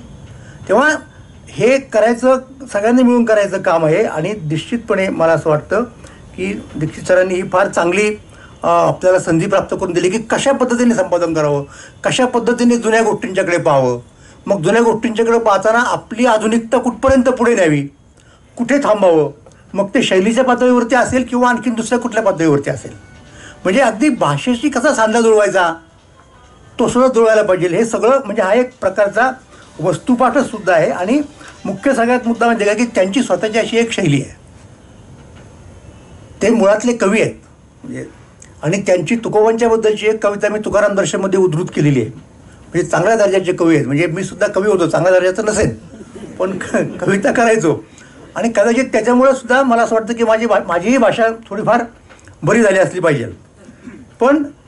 पण कसं आहे की हे बघा, हे कसं लिहितात मी तुम्हाला सांगतो. प्रस्तावनेमध्ये द्वितीय आवृत्तीच्या प्रस्तावना आहे माझ्यापुढे की हे जे दोन लोक होते, सत्यशोधक समाज आणि प्रार्थना समाज, या दोन समाजांचे लोक, की साऱ्या रूपाने असे म्हणता येईल की सुधारणावादाचा फुले आंबेडकरी कडाका आणि धडाका प्रार्थना समाजाला सोसवण्यासारखा नव्हता. हे अगदी व्यवस्थित त्यांनी दिलं. पण म्हणून प्रार्थना समाजाच्या योगदानावरती बोळा फिरवला जात नाही. क्रांती उत्क्रांतीच्या द्वंद्वात्मक संवादातून समाज जीवन प्रगट होत राहते. सगळ्यांनाच क्रांतिकारकाची भूमिका घेऊन चालत नाही, जमत पण नाही. आणि पुढे त्यांनी जी उपमा दिली ना, मी म्हणालो की त्यांची स्वतःची एक शैली आहे. पावसाच्या मुसळधार सरी कोसळाव्याच लागतात, पण रिपरिपणारा भिज पाऊस सुद्धा तेवढ्याच गरजेचा असतो. त्यामुळे ह्या पावसाच्या सरी आहेत. मुसळधार पाऊस कोसळल्यासारखं आहे फुलांचं आणि सत्यशोधकांचं एकूण जे काही झालं ते.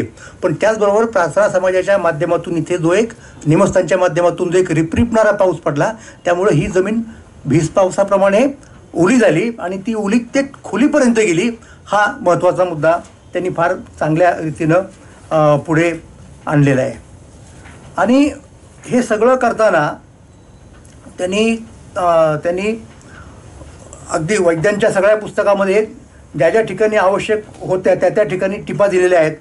त्या टिपांची संख्या अत्यंत लक्षणीय आहे हे मी तुम्हाला सांगतो. आणि ज्या गोष्टी सामान्य लोकांच्या याच्यातून निसटतात, म्हणजे प्रार्थना समाजावरती मधल्या काळात एक चांगल्यापैकी लिखाण सरोजिनी वैद्यांनी केलं होतं.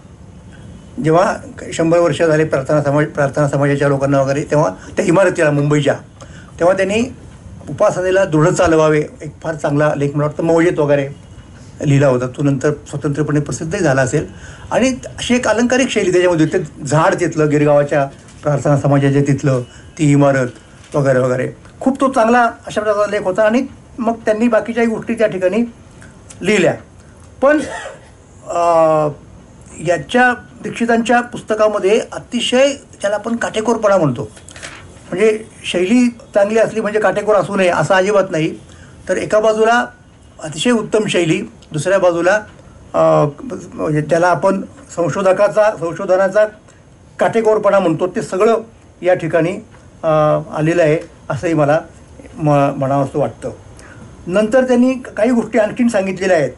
म्हणजे मी आता वैद्यांच्या पुस्तकात काय हे सांगणार नाही, मी फक्त दीक्षितांच्या संदर्भातच फक्त बोलतो वेळेचा विचार करता, की प्रार्थना समाजाचे योगदान केवळ मूर्त कार्याच्या मापाने मोजून चालणार नाही, हे फार महत्त्वाचं आहे. मग काय करायला पाहिजे? त्याच्या कामगिरीचा तात्विक व प्रतिकात्मक अर्थसुद्धा समजावून घ्यायला हवा. प्रार्थना समाजाच्या इतिहासाचा नीतिबोध घडायला हवा. आणि या संदर्भात त्यांनी 2 महत्त्वाचे मुद्दे पुढे सांगितलेले आहेत. ते कोणते? की महात्मा गांधीसुद्धा अहमदाबाद प्रार्थना समाजाचे सदस्य होते काही काळ, आणि विवेकानंदसुद्धा तिकडे ब्राह्मो समाजाच्या सभासद होते सुरुवातीला. म्हणजे भारतातल्या या 2 लोकांना या चळवळीशी कुठेतरी नातं जोडावं असं वाटलं. ह्याच गोष्टीमध्ये या समाजाच्या इतिहासाचा नीतिबोध ज्याला म्हणतो आपण, तो आपणाला दिसून येतो, आणि तो त्यांनी अतिशय चांगल्या पद्धतीने पुढे आणलेला आहे. आणि त्यांनी उदाहरणार्थ शैलीची चिकित्सा केली त्यांनी. मग वैद्यांची शैली त्यांच्या नजरेतून सुटलं असं कधीच शक्य झालं नसतं. तर त्यांनी काय म्हटलं माहिती आहे का? ते फार इंटरेस्टिंग आहे की 15, 13, 12 ओळींची वाक्य आहेत यांच्या पुस्तकात, वैद्यांच्या पुस्तकात, मूळ पुस्तकात प्रार्थना समाजाच्या. आणि ते पुढे काय म्हणतात माहिती आहे? नाट्य प्रशिक्षणाच्या कार्यशाळेत नटांचा दम जोखण्यासाठी ही पल्लेदार वाक्य उपयोगी पडतील. अतिशय मार्मिक पद्धतीने त्यांनी, आता सत्यदेव दुबे उदाहरणार्थ आपल्याकडे दुर्दैवाने नाही आहेत, त्यांच्या हातात जर पुस्तक पडलं असतं तर नक्की त्यांनी तुमची सूचना अंमलात आणली असती, हे मी तुम्हाला निश्चितपणे सांगू इच्छितो. वैद्यांच्या पुस्तकाचं अतिशय तर्कशुद्ध आणि समतोल विवेचन त्यांनी केलेले आहेत. त्या पुस्तकामध्ये ज्या काही त्रुटी आहेत त्यासुद्धा त्यांनी सांगितलेल्या आहेत. पण या सगळ्या प्रार्थना समाजाच्या लोकांचं वैशिष्ट्य तुम्हाला मी एक गोष्ट म्हणून सांगतो की ते आपलं जे तत्त्वज्ञान मांडायचे आणि विशेषतः तुकोबांच्याच आधारे मांडायचे, ते त्यांनी आपल्या जीवनामध्ये प्रत्यक्ष जगण्याचा प्रयत्न केलेला आहे. आता त्यात व्यक्तिशः कोण किती यशस्वी झालं हा मुद्दा फार वेगळा आहे. पण हे त्यांना माहिती होतं की आपण जे करतोय, जे करायचं आहे ते तुकोबांना आपण अनुसरतोय. म्हणून म्हणजे फ्रेंड, फिलॉसॉफर अँड गाईड म्हणालो ते यामुळेच म्हणालो. आणि त्यांचं असं म्हणणं होतं की तुकोबा का आम्हा नेमके? कारण तुकोबा हे तुमच्या आमच्या सामान्य लोकांप्रमाणे प्रापंचिक होते, आणि प्रापंचिक माणसाला ज्या ज्या अडचणीतून जावं लागतं, जे जे बरे वाईट अनुभव येतात, त्या सगळ्या अडचणीतून तुकोबा गेले होते आणि सगळे बरे वाईट अनुभव त्यांनी घेतले होते. त्यामुळं आपल्याला प्रत्येक पावलावरती तुकोबांचा आधार घेता येणं शक्य आहे. जेथे जातो तेथे तू माझा सांगाती, या अभंगावरती पण चंदावरकरांचं फार चांगलं विवेचन आहे, भांडळकरांनी केलेलं आहे मला वाटतं. आणि त्याच्यात ते म्हणतात की तुकोबा कोणाला म्हणाले? हे देवाला उद्देशून म्हणाले, आणि तेवढा त्यांचा अधिकार होता, तिथपर्यंत ते पोहोचले होते. पण आपण तेवढे पोहोचलेले नाही आहोत की आपण देव आपल्याबरोबर खरंच यावं सतत, पण तुकोबा मात्र आपल्याबरोबर येऊ शकतात. त्यामुळं तुकोबांना ते अखेरच्या या पद्धतीने आपला स्वतःच्या सांगाती समजायचे, आणि त्या पद्धतीने त्यांनी आपापला आयुष्यक्रम जगण्याचा प्रयत्न केलेला आहे. हा एक फार मोठा प्रयोग मला असं वाटतं की भारताच्या प्रबोधन काळामध्ये झाला, की ज्याची दखल जेवढी घ्यायला पाहिजे होती तेवढी घेतली गेली नाही वेगवेगळ्या कारणामुळं. काही कारणं त्यातली सामाजिक असतील, काही राजकीय असतील, त्याच्या तपशिलात जायचं आपल्याला कारण नाही. पण हे मात्र आपण नोंदवलं पाहिजे, आणि त्यासाठी आपल्याला अतिशय फार चांगली काय म्हणतात त्याला साधन सामग्री दीक्षितांनी आणि एशियाटिक सोसायटीने उपलब्ध करून दिलेली आहे. पुस्तकामधल्या अनेक व्यक्तिरेखांच्याबद्दल बोलता येण्यासारखं आहे. त्याच्यातली एक फार महत्त्वाची व्यक्तिरेखा म्हणजे डॉक्टर गय चिटणीस. चिटणीस आणि वैद्य यांच्या संबंधावर फार चांगला प्रकाश टाकलेला आहे दीक्षितांनी. पण मला एक मुद्दा सांगायचं आहे, मी लोकमान्य ते महात्मामध्ये चिटणीसांच्यावरती खूप लिहिलेलं आहे, बऱ्यापैकी म्हणजे कन्सिडरेबल ज्याला म्हणते असं लिहिलेलं आहे, की अतिशय वेगळ्या प्रकारचा मनुष्य आहे. म्हणजे चंदेरी दुनियेत नावाचं आत्मचरित्र लिहिणाऱ्या लीला चिटणीस या त्यांच्या पत्नी. आणि मग काही कारणामुळे त्यांचं नाही जमलं समजा, पण नंतर त्यांनी माया वरेरकर म्हणजे मामा वरेरकरांची मुलगी तिच्याशी लग्न केलं, ते माया चिटणीस. आणि त्यांचा जो प्रवास आहे ना तो विलक्षण आहे, की अगोदर प्रार्थना समाजाची पूर्ण बॅकग्राऊंड, त्याच्यानंतर रॉयकडे आकर्षित झाले, एम एन रॉयकडे, आणि रॉयकडनं गांधींकडे गेले. तर त्यांचं आत्मचरित्र आहे. त्या आत्मचरित्रातून आणि त्यांनी लिहिलेली नाटकं वगैरे या गोष्टींमधून आपणाला त्या काळच्या महाराष्ट्रातल्या इलिट लोकांच्यातला प्रवास समजतो. आणि हे फार महत्त्वाचं आहे. इव्हन माधव ज्युलियनचं जर तुम्ही नकुलालंकार वगैरे काव्य पाहिले की नाही, त्यातसुद्धा तुम्हाला प्रार्थना समाजातल्या कुटुंबांचं वर्णन आढळतं. त्यात थोडा उपवास पण आहे. पण मग नेमका काय वाटा होता या सगळ्या लोकांचा हे कळण्याला चिटणीसांच्यासारखं म्हणजे नेक्स्ट टू वैद्य मी असं म्हणेन. पण दुर्दैवानं त्यांचे सगळे ग्रंथ प्रकाशित झालेले नाहीत. हस्तलिखित स्वरूपात अजूनही ते कुठेतरी पुष्पा भावे मला म्हणाल्या होत्या आहेत म्हणून, आणि मी तुम्हाला दाखवीन किंवा घेऊन जाईन असे म्हणाले होते, पण नंतर जमलं नाही. आणि आत्ताही पुष्पाताईंची तब्येत बरी नाही. पण जर पुष्पाताईंशी आपण संपर्क साधू शकलो तर आपल्याला त्याचा पत्ता लागू शकतो. आणि त्यांचे जर अप्रकाशित काही गोष्टी प्रकाशित झाल्या तर मला असं वाटतं की खूप चांगली मोलाची भर या ठिकाणी पडण्यासारखी आहे. आणखी एका गोष्टीचा उल्लेख केल्याशिवाय मला राहवत नाही, आणि ती गोष्ट म्हणजे प्रार्थना संगीत. त्याचाही परामर्श या मंडळींनी घेतलेला आहे. ही भजन करायची मंडळी, आणि भजन करताना त्यांनी वारकरी मंडळी कसं भजन करतात हे समजून घेण्यासाठी सदाशिवराव केळकरांची 2 मुलं किंवा एक असेल कदाचित पंढरपूरला जाऊन राहिली होती 1 महिनाभर तिथल्या आमच्या गंगू काकांच्या मठामध्ये, आणि तेही पाहून घेतलं. आणि त्याच्यापेक्षा हे तर काहीच नाही, भांडारकरांनी अब्दुल करीम खान साहेबाची अधिकृत शिकवणी लावली होती आणि ते उत्तम गायचे. आणि आता व्हायचं काय माहिती का की शेवटी आपण जे गाई गातो मराठी लोक चाली वगैरे लावतो त्याची मुळं जी आहेत ती या अभिजात हिंदुस्थानी शास्त्रीय संगीतामध्ये आढळतात. म्हणजे अगदी सकाळीच मला कोणीतरी एक ऐकवली रेकॉर्ड विलायत हुसेन खान साहेबांची ननदिया जागिरे, संपूर्ण ज्योतिकलसप जलके हा भूप तिथनं आला सुधीर फडक्यांचा. अशा किती गोष्टी आहेत. तर प्रार्थना समाजातल्या काही चाली तुम्हाला पारंपरिक शास्त्रीय चिजांच्या वरतीच बेतलेल्या आढळतील. म्हणून प्रार्थना संगीत हा सुद्धा एक वेगळा विषय आहे, आणि ते यांनी लिहिलेले आहे. सुबोध पत्रिकासुद्धा सांगते बघा की मध्ये एक चळवळ सुरू झाली होती महाराष्ट्रामध्ये की सगळ्या गोष्टींचं भारतीयकरण करायचं, मराठीकरण करायचं, तर संगीताचं पण करायचं. म्हणजे या ज्या चिजाविजा आहेत हिंदुस्थानी संगीतामधल्या त्या भाषेमध्ये आहेत तर त्या मराठीत आणायच्या, म्हणजे त्या आणायच्या आणण्याच्या वेगळ्या चिजा रचायच्या. आणि ही चळवळ केळकरांनी उचलून धरली होती. ती काही जमलं नाही, त्याची वेगळी कारणं आहेत. पण सुबोध पत्रिका असं म्हणाली होती की निरनिराळ्या रागात शुद्ध शास्त्रोक्त चिजा मराठीत आहेत आणि त्या आमच्या प्रार्थना संगीतात आहेत. की कुणी रामचंद्र विष्णू माडगावकर, रामकृष्णपंत भांडारकर, वामनाबाजी मोडक, कर्नल कीर्तिकर यांनी मराठीत चिजा केल्या होत्या कारण त्यांना संगीताची जाण होती. या चिजा गाणारे गणपतराव आंजर्लेकरांसारखे गृहस्थही गायनशास्त्रात निष्णात होते. प्रार्थना संगीताची धार्मिक बाजू तर प्रसिद्धच आहे, पण ही जी सांगीतिक बाजू सुबोध पत्रिकेने मांडली ती आजही खोला जाऊन अभ्यासण्याजोगी आहे. हे दीक्षित आपल्याला निदर्शनाला आणून देतात. म्हणजे त्यांची कशी चौफेर दृष्टी आहे. कारण बऱ्याच लोकांना म्हणजे अशा प्रकारची ऐतिहासिक कामं वगैरे जे लोक करतात ना त्यांच्यामध्ये रसिकता अजिबात नसते हो. त्यामुळे फार प्रॉब्लेम होतो. म्हणजे त्यांना आता जरा परिस्थिती बदलली, पण पूर्वीच्या काळात त्यांनी सिनेमाला सुद्धा जावं की न जावं, नाटकाला तमाशा तर फार लांबची गोष्ट झाली. त्यामुळं बऱ्याचशा गोष्टी त्यांच्या बाहेर जायच्या. म्हणजे आता उदाहरणार्थ तुम्हाला एक गमत सांगतो की अशी दृष्टी कशी हे असते. एका मराठीतल्या मोठ्या ख्यातनाम अभ्यासकांनी ज्ञानेश्वर महाराजांच्या गाथेचा अभ्यास केला आणि असं ठरवलं की ज्ञानेश्वर महाराजांची स्वतःची जी मूळ अभंग रचना आहे ती एडिट करायची, म्हणजे तीच फक्त ठेवायची, आणि जे अभंग ज्ञानेश्वरांचे नाहीत ते बाजूला ठेवायचे आणि सांगायचं म्हणजे छापायचे, पण हा अभंग ज्ञानदेवांचा वाटत नाही.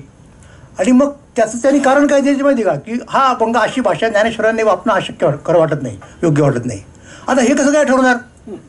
ज्ञानेश्वर अशी भाषा वापरणार कारण ज्ञानेश्वरांचा पैस मोठा होता, त्यांचा आवाका मोठा होता, त्यांच्यामध्ये रसिकता होती.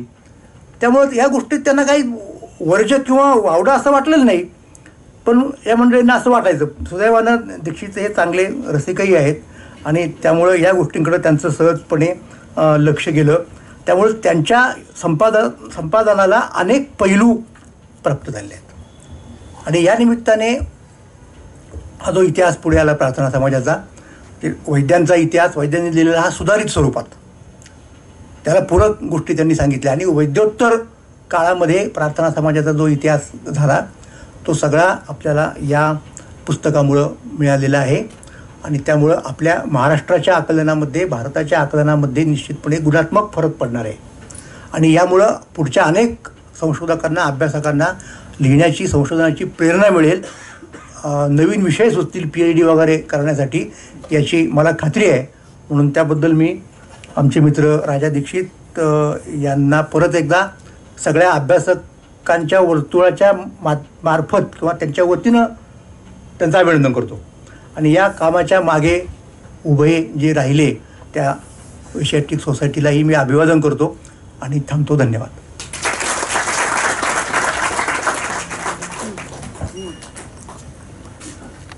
मित्रहो, वक्त्यांचे प्रकार दोन असतात. काही वक्ते फ्रूटफुल बोलतात आणि काही वक्ते सीडफुल बोलतात. मोरे सर हे दुसऱ्या प्रकारचे वक्ते. त्यांच्या आत्ताच्या बोलण्यामधून अनेक विषयांची बीज ही आपल्याला दिसत होती आणि ती अर्थातच अधिक जिज्ञासूंना अधिक दिसतील. दीक्षित सरांचं किंवा मोरे सरांचं दोघांचीही व्याख्यानं अर्थातच ग्रंथाबद्दल अत्यंत उत्सुकता वाढवणारी होती, यात शंकाच नाही. आणि आजच्या या दिवशी हा जो ग्रंथ, जो मुळात 950 रुपयांना उपलब्ध आहे, ती सुद्धा किंमत वस्तुतः अत्यंत वाजवी, किंबहुना वाजवीपेक्षाही कमीच आहे असं म्हटलं तरी चालेल. तो ग्रंथ आजच्या दिवशी आपल्याला 700 रुपयाला उपलब्ध असणार आहे. भांडारकर संस्थेचा एक सेवक म्हणून मला असं म्हणावंसं वाटतं की ज्या स्वरूपाची चर्चा आणि चिकित्सा ही आज या दोन्ही वक्त्यांनी केली, तशी इथून पुढे होऊ शकेल की नाही अशी जबरदस्त शंका सुमारे 15 वर्षापूर्वी निर्माण झालेली होती. ती शंका दूर करणारा आजचा कार्यक्रम आहे असं मला स्वतःला म्हणावंसं वाटतं. कार्यक्रमाचे अध्यक्ष आणि एशियाटिक सोसायटीचेही अध्यक्ष श्री शरद काळे यांना मी विनंती करतो की त्यांनी आपलं अध्यक्षीय व्याख्यान करावं.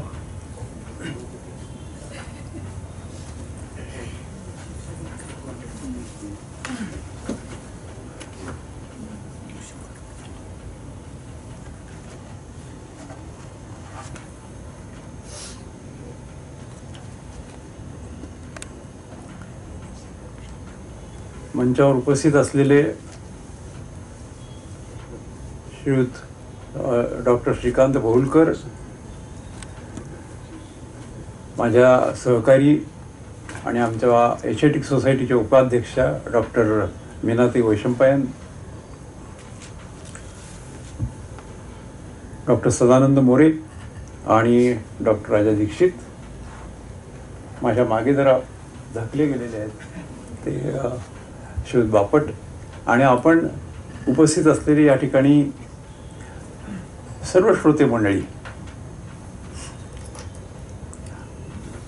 हा पण एक प्रकटन समारंभ असं म्हणून मला वाटतं एक मराठीमध्ये एक नवीन टूल सुरू केली असं वाटतं. कारण आपल्याकडे प्रकटन समारंभामुळे साधू संतांचं होत असतं, त्यांचा प्रकटन समारंभ, प्रकटन दिवस असा असतो. पण मला वाटतं हे पुस्तक इतकं सात्विक गुणी आहे की त्याला देखील हा प्रकटन हा शब्द अगदी योग्य वाटतो. आणि आपण हे या पुस्तकासाठी अर्थात सर्वात जास्त परिश्रम डॉक्टर राजा दीक्षित यांनी केले. एशियाटिक सोसायटीच्या वतीने मी आणि मीनाताई या दोघांनी त्यांना आवश्यक ते सर्व सहकार्य दिलं, म्हणजे शक्यतो त्यांच्या वाटेत अडथळे येऊ नयेत असा प्रयत्न केला. कारण संस्थेमध्ये अडथळे आणणे फार सोपं असतं. कोणीतरी एखादा सदस्य असतो, तो विचारतो हे, म्हणजे आमच्याकडे मध्यंतरी अशी वेळ आली की आम्ही सभेच्या वेळेला आम्ही चहा पाणी वगैरे देतो. तेव्हा एका सदस्याने विचारलं की ह्याला काही आधार आहे का?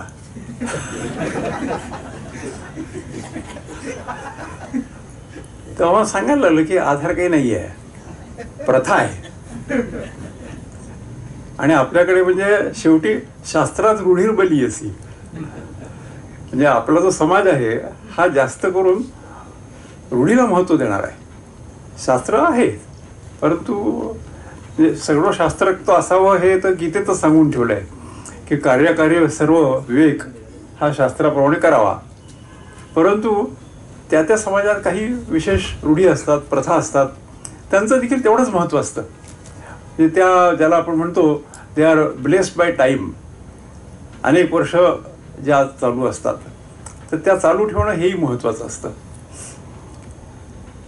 तर डॉक्टर राजा दीक्षितांच्या वाटेत असे काटेकोटे येऊ नयेत एवढीच खरी आम्ही काळजी घेतली. परंतु प्रवास सगळा त्यांनी केलेला आहे आणि त्यांनी तो कसा केला हेही त्यांनी सांगितलं.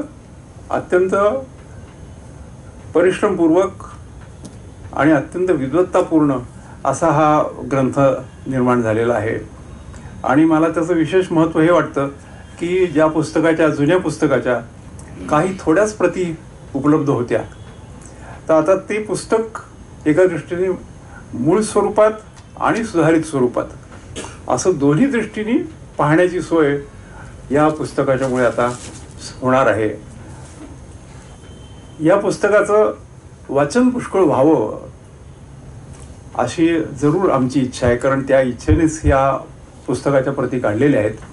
आणि मला वाटतं डॉक्टर मोऱ्यांनी सुचवलं की या पुस्तकावरती देखील एखादा चर्चासत्र झालं पाहिजे आणि त्यामध्ये जितकी प्रार्थना समाजाशी संबंधित जी कुलं आहेत, कारण आपण घराणेशाही हा शब्द जरा वेगळ्या अर्थाने वापरतो, म्हणून मी या ठिकाणी कुलं हा शब्द वापरतो. तर अशी जी कुलं आहेत त्यातल्या देखील प्रतिनिधींना बोलावून त्यांच्याकडून आणखीन काही माहिती आपल्याला मिळू शकते का, काही वेगळा प्रकाश काही गोष्टींवर पडू शकतो का, हे जरूर बघितलं पाहिजे.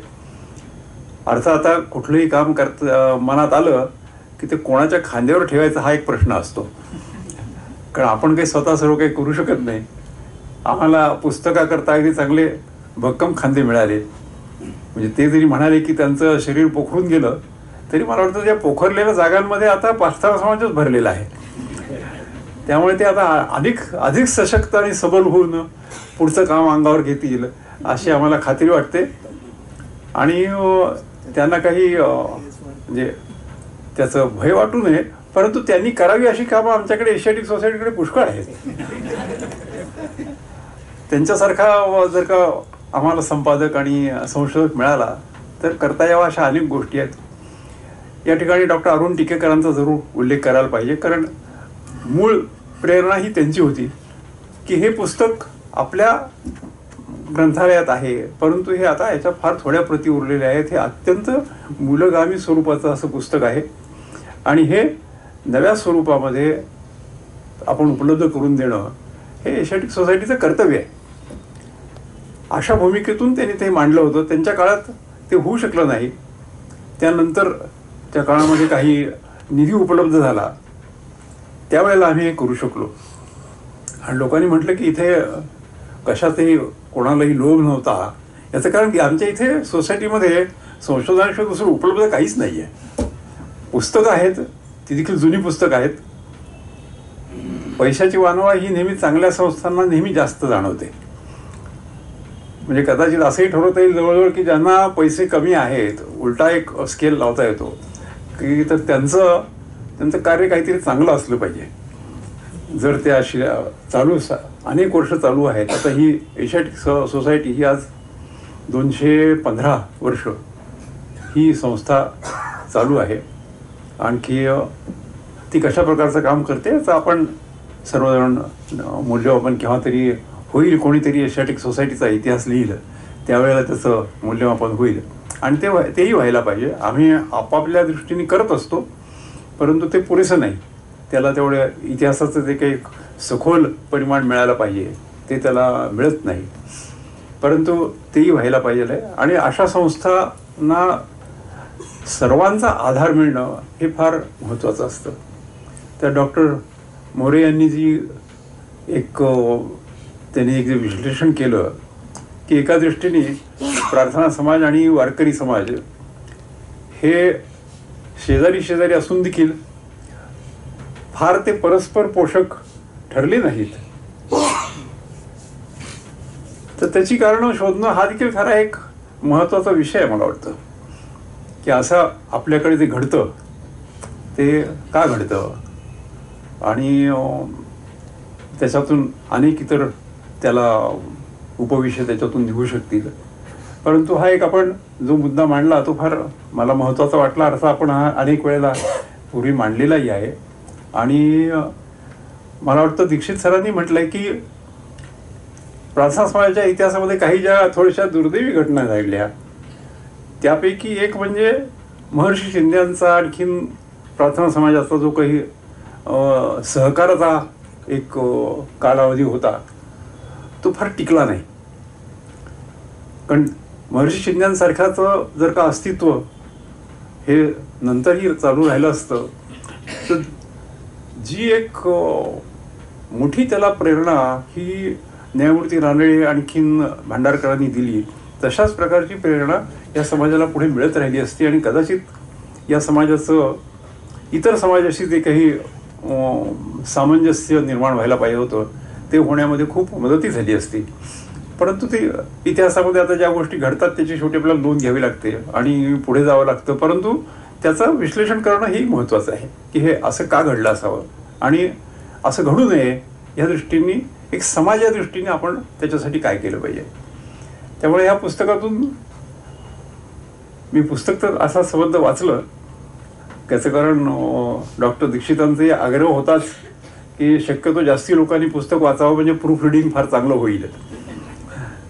आणि त्यामुळे आम्ही आमच्याकडे मला वाटतं निदान मीनाताई आणि मी असं आम्ही म्हणू शकतो की आम्ही त्यांचा जो काही स्क्रिप्ट होती ती आम्ही अगदी आथपासून इथपर्यंत वाचली आणि त्या पुस्तकाने एक समाधान आम्हाला झालं. आणि मला डॉक्टर दीक्षितांच्या भाषणावरून असं जाणवलं की त्यांनी काही जरी म्हटलं त्यांना खूप कष्ट पडले असले तरी ते त्यांना आनंददायक कष्ट पडलेले आहेत. त्यांना हे पुस्तक प्रसिद्ध होण्यामध्ये जो काही आनंद झाला तर तो महत्त्वाचा आहे की एका बाजूला परिश्रम करत असताना देखील त्यांना त्याच्यातून आनंदही मिळत होता. अर्थात त्याकरता त्यांच्या पत्नीला जरा डासांचे हे खावे लागले त्यांच्या म्हणण्याप्रमाणे. पण पुण्यातल्या अनेक गोष्टींसारखीच पुण्याचे डास पण प्रसिद्धच आहेत. ते कोणाला चावायचं हे ठरवतात. तेव्हा तो थोडासा एक भाग सोडला तरी देखील डॉक्टर दीक्षितांना देखील या पुस्तकाने समाधान दिलं ही देखील महत्त्वाची गोष्ट आहे.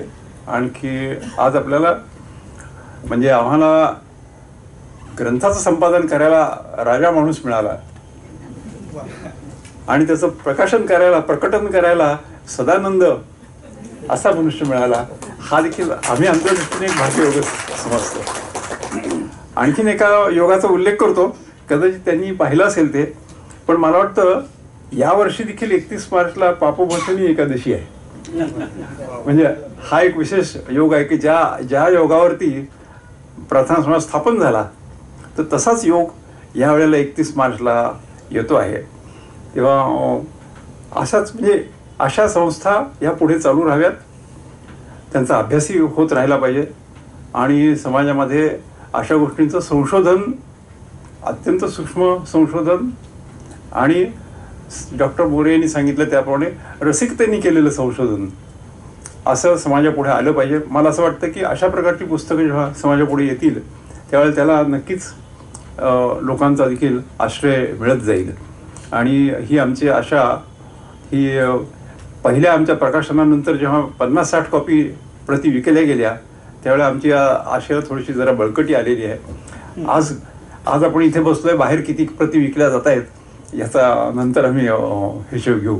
परंतु हे पुस्तक शेवटी समाजापर्यंत पोचलं पाहिजे आणि लोकांनी विचारवंतांनी संशोधकांनी विद्यार्थ्यांनी इतिहासाच्या अभ्यासकांनी आणि खरं म्हणायचं म्हणजे ज्यांना या गोष्टी करता फारसा वेळ नसतो अशा राजकीय क्षेत्रातल्या मंडळी देखील हे वाचणं आवश्यक आहे. परंतु मला वाटतं आता पुढली 3 महिने तरी ते काही वाचू शकणार नाही कारण त्यांच्याकडे येणारे उमेदवारीचे अर्ज आणखीन वेगवेगळ्या इतर निवडणुकीशी संबंधित गोष्टी याच्यातच त्यांचा वेळ जाणार आहे.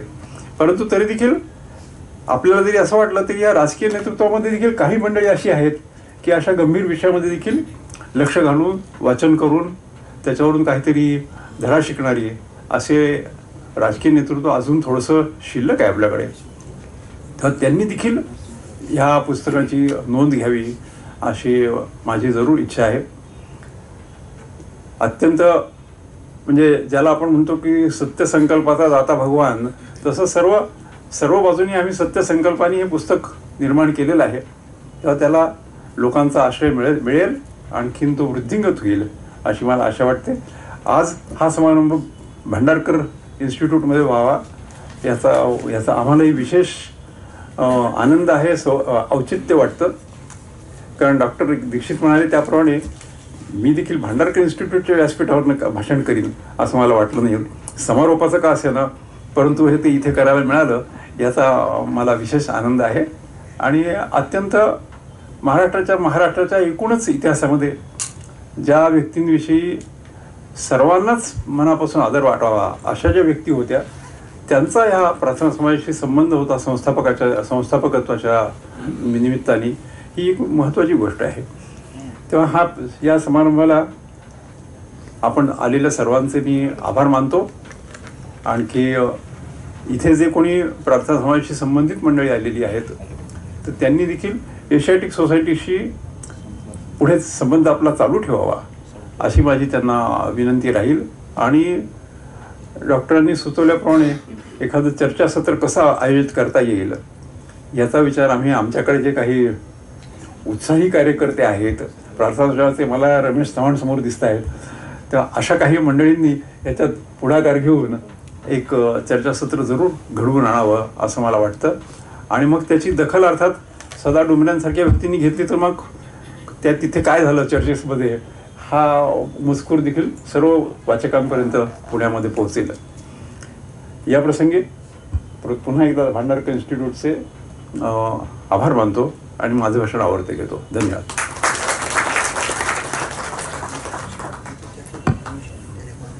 धन्यवाद सर. हा कार्यक्रम फक्त इथेच लोक त्याचा आस्वाद घेत आहेत असं नाही, त्याचं थेट वेबिनारच्या स्वरूपातही तो इतरत्र पाहायला जातोय. आणि ती व्यवस्था आपल्याला ठाण्याच्या विद्याप्रसारक मंडळाने आणि तिथल्या डॉक्टर विजय बेडेकर यांनी उपलब्ध करून दिलेली आहे. ही गोष्ट नमूद करणं आवश्यक आहे. कार्यक्रमाला वृत्तपत्रांनी पूर्वप्रसिद्धी दिली, उत्तर प्रसिद्धीही ती देतीलच, यात काही मला शंका वाटत नाही. परंतु हा कार्यक्रम आयोजित करण्याची इन्स्टिट्यूटला संधी दिल्याबद्दल खरं म्हणजे इन्स्टिट्यूटच्या वतीने मी आपले आभार मानतो. आणि फार महत्त्वाचा हा कार्यक्रम आहे असं मला स्वतःलाही व्यक्तिशः सुद्धा वाटतं. औपचारिक ऋणनिर्देश करण्याकरता मी मीनाताई वैशंपायन यांना इथे पाचारण करतो.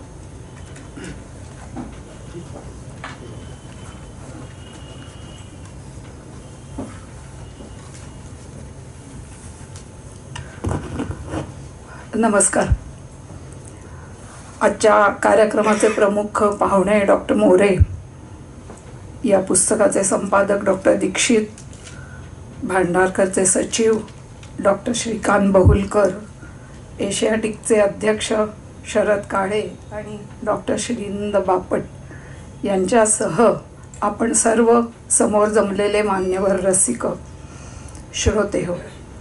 गेला दीड तास आपण प्रार्थना समाजाच्या इतिहास या पुस्तकाच्या अनुषंगाने अनेक गोष्टी ऐकल्यात, त्याच्या संपादनाबद्दल, त्याच्या निर्मितीबद्दल आणि त्याचं महत्त्व काय आहे हे आपण थोडंफार का होईना श्रोत्यांनी ऐकल्यानंतर त्या पुस्तकाचं सार्थक झालं असं आम्हाला वाटलं तर त्यात काही गैर नसेल. 215 वर्षाची एशियाटिक सोसायटी आणि 102 वर्षाची भांडारकर इन्स्टिट्यूट, दोघांच्याही अभ्यास विषयांमध्ये, प्रेरणांमध्ये, उद्दिष्टांमध्ये अनेक प्रकारचं साम्य असूनही आज हा पहिला कार्यक्रम अशा प्रकारचा संयुक्त विद्यमाने साजरा होतो इथे. हे इतके दिवस का झाला नाही असं मला सतत वाटत असे, पण काही कारणांनी झाला नव्हता एवढं खरं. आणि आता मुंबईकर आणि पुणेकर आपापली वैशिष्ट्य एकमेकांच्यात मिसळून असा काहीतरी एक चांगल्या प्रकारचा विधायक कार्यक्रम उपक्रम हाती घेत आहेत, ह्याचं अत्यंत मानसिक समाधान आहे. ज्या वेळेला हा प्रस्ताव आम्ही डॉक्टर बहुलकरांच्याकडे मांडला त्यावेळेला ह्याच्यातलं औचित्य जाणून कारण एशियाटिकच्या दरबार हॉलमध्ये आमची जी गॅलरी ऑफ एक्सलन्स म्हणजे जी पोर्ट्रेट्स मांडलेली आहेत एशियाटिकमधल्या 4 पिढ्यांचं प्रतिनिधित्व करणारी, त्याच्यामध्ये डॉक्टर भांडारकरांचं एक अतिशय उत्तम अशा प्रकारचं पोर्ट्रेट आहे. भांडारकरांचा वेगवेगळ्या प्रकारे म्हणजे जर्नलमध्ये लेख लिहिणं असो किंवा अध्यक्षपद भूषवणं असो किंवा इतरही अनेक प्रकारे त्यांनी एशियाटिकशी त्यांचा ऋणानुबंध होता. आणि भांडारकरांचा इथे काय औचित्य आहे हे मी सांगायची गरजच नाही. शिवाय प्रार्थना समाजासारख्या संस्थेचं ज्यांनी धुरीणत्व घेतलं आणि संस्थापन केलं त्यांच्या नावाच्या वास्तूत हे होणं हे आम्हाला अतिशय महत्त्वाचं वाटलं. आणि डॉक्टर बहुलकरांनी आणि त्यांच्या सर्व कार्यालयाच्या सर्व कमिट्यांच्या सभासदांनी तत्काळ मान्यता दिली. त्यामुळे मनापासून एशियाटिकतर्फे मी त्यांचे अतिशय आभार मानते. डॉक्टर दीक्षितांनी सांगितलं आणि आत्ता अध्यक्षांनीही आमच्या त्याची पूर्वसूचना दिली आहे तशी डॉक्टर दीक्षितांना मी त्या कामाहून पुढे आणखीन त्यांनी असंच आम्हाला सहकार्य करायचं आश्वासन मला दिलं आहे व्यक्तिशः, त्याचा जाहीर उल्लेख करते आणि अशी कामं पुन्हा आम्हाला करायला मिळावीत याच्याबद्दलची अपेक्षा त्यांच्याकडून ठेवते. डॉक्टर मोऱ्यांची एकूणच कार्यव्यग्रता आपल्याला सगळ्यांना माहिती आहे, पण पुस्तकाचं महत्त्व ओळखून विषय त्यांच्या अत्यंत जिव्हाळ्याचा असल्यामुळे त्यांनीही आजच्यासाठी यायचं कबूल केलं. याबद्दल वेळ काढून आल्याबद्दल त्यांचेही मनपूर्वक आभार. आणि त्यांनी जो वेगळा धागा दिला आहे, जो वेगळा पैलू दाखवून दिला आहे त्याबद्दल एशियाटिक गंभीरपणे काहीतरी लवकरच करेल. आणि हे 2 वक्ते आम्हाला आत्ता मिळालेलेच आहेत, त्यामुळे मी लगेच परिसंवादाचं आयोजन करेन असं आश्वासन द्यायला हरकत नाही. आपण सगळेजण वेळात वेळ काढून इथे आलात. डॉक्टर श्रीनंद बापट यांनी कार्यक्रमाचं निवेदन केलं. सर्व वृत्तसंस्था आणि इतर त्याच्याबद्दलचे संबंधित लोक यांनी पूर्वप्रसिद्धी दिली आणि आता नंतरही मिळेलच प्रसिद्धीपेक्षा हे पुस्तक लोकांच्यापर्यंत जावं हा जो आमचा प्रयत्न आणि धडपड आहे त्याला आपण सगळ्यांनी भरभरून इथे येऊन प्रतिसाद दिलात आणि आपला वेळ दिला त्याच्याबद्दल मनपूर्वक सर्वांचे धन्यवाद. धन्यवाद. माननीय अध्यक्षांच्या परवानगीने हा कार्यक्रम इथे संपन्न होतोय असं मी घोषित करतो. धन्यवाद.